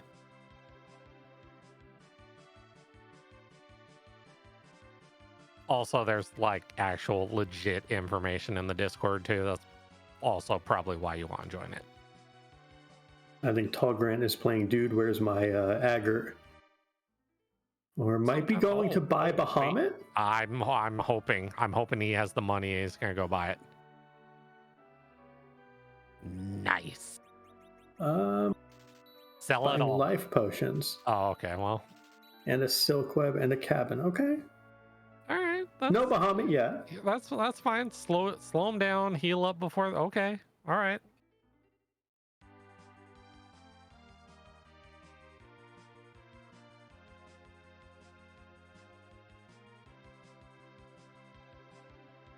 Grant's probably like, I don't need Bahamut. I can do whatever.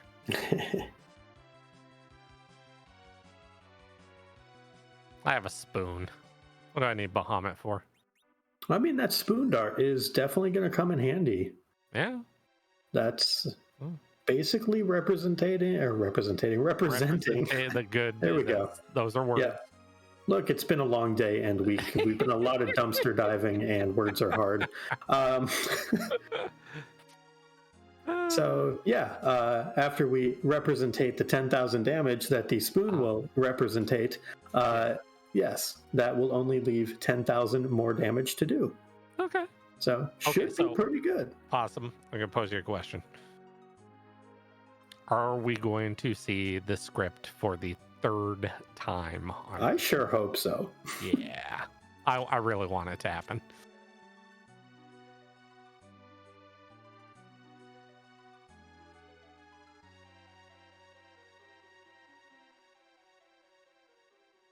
I mean, the good part about at least looting some of that, I saw Tiara, I saw some other, I mean, Rydia could get kind of super powered here.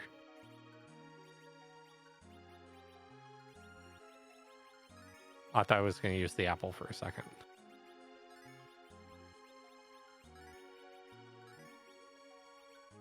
With script, the script with Ruby, where like 5% or less HP, Ruby decides to give you a little monologue before he goes away. I lost now, but I'll be back. Yeah, we got two of them. TM.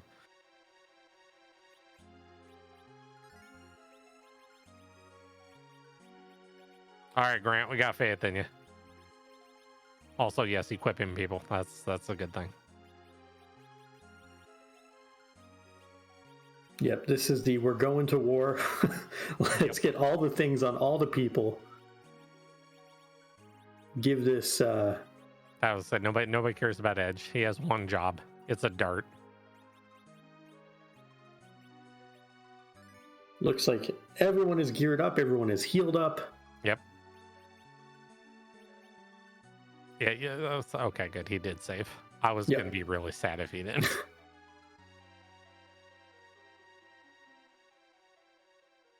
This, cross our fingers, should be the attempt that gets him through. That dart will represent, again, that 10,000 damage, cutting the boss's health in half here, and then hopefully able to get through this in maybe 6 or 8 Zerk swings. Mm-hmm. Or a Leviathan cast as well.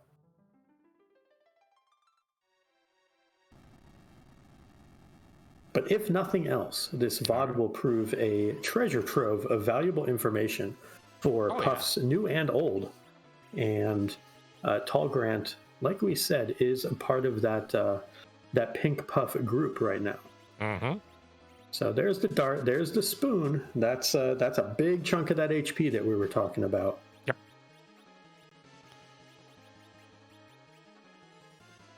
We have a Zerk coming out on edge. We have a Bacchus going with Cecil. And let's see what happens.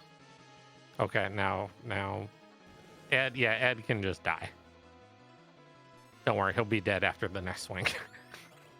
We have an Ice 3 coming out. This is a little dangerous because this could heal for quite a bit. Yeah. Oh, Ed did not die. Exactly 9,000 damage. That was nice. Oh, he dead now. All right. Cure 4 detail. Let's go. Yeah, the Ice 3 did not get there, I don't think. Oh, it needs to be slow. It needs to be really slow. Maybe the Zerks get there before the Ice 3 comes off. I hope so. It's real close. Oh, I think God. one more Zerk will do it. One more Zerk swing. No, you need before to be the on Ice you need to 3. be on Cure 4 duty.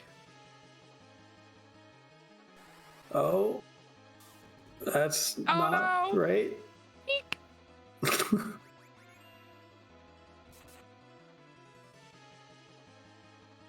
That's another one of those rite of passage things that you learn over time.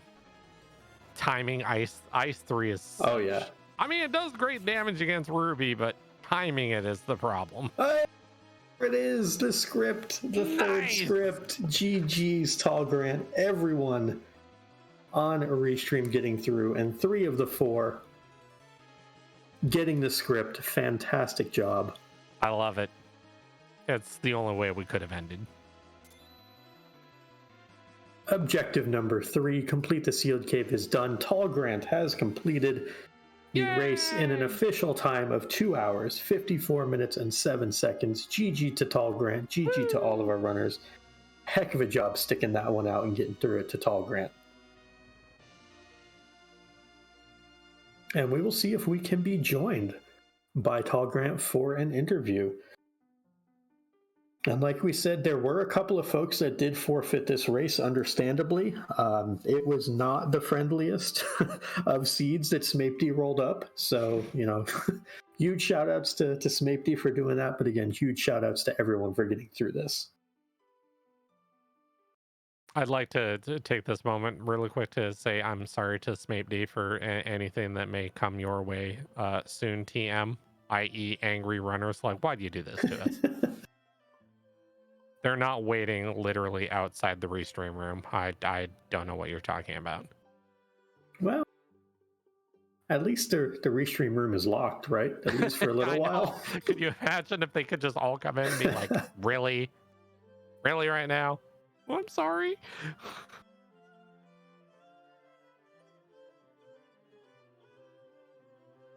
And I believe that dinging in our ear does represent Tall Grant joining us, finishing in 6th place overall with a heck of a learning experience on that seed. GG's to you, Tall Grant. And if you are talking, you are muted. Also a free enterprise rite of passage. We'll get there. Audio is hard. It really is. I'm awful at it. Probably updated Windows and it broke everything because that's how things work. Or in my case, just Discord existing. Oh. My computer is currently staring at me saying, hey, please reboot your computer. You have all these updates. I'm like, no. It's going to break something. I don't want to. It sounds about right. Yeah. We swear Grant's here. He's literally like right there. Yeah, it could be that super secret double mute. Mm-hmm. I know that Charlie was double muted as well. So, I've definitely done that myself too. We'll get there. I mean, what else do we got to do, right? Seeing Dave pointing out that the first time he tried this, Discord thought that his DualShock was his mic and speaker. Bonus points, Dave, if you held up your controller to your mouth and tried talking into it to see if it worked.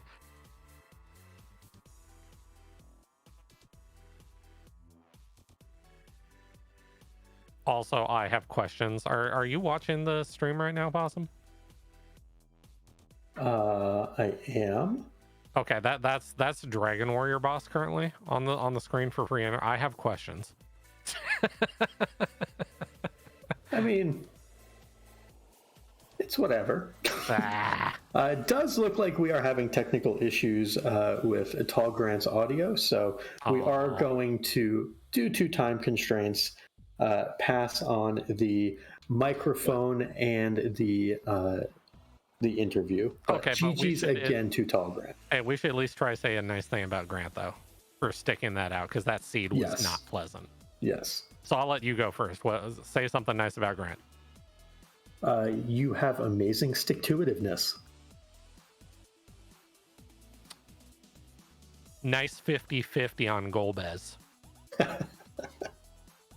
Also a good one. That was a blast to watch. So, awesome. We're Martin, done. We're done. But Free Enterprise isn't done. Free Enterprise is never done. Have you looked at the calendar? There's like races all over. There's like a race in under 24 hours. You know the whole reading thing? Yeah, calendars fall into that. I know it's hard, but there's like, we have to at least talk about it. How about we talk about it instead? I'm hungry. Yeah. Oh, God. I'm sorry. I had 24 hours. I'm sorry. I meant 15. Right. And I'm sure there's ladder races before that. Speaking of ladder races, wow, what a segue. Who knew this was happening?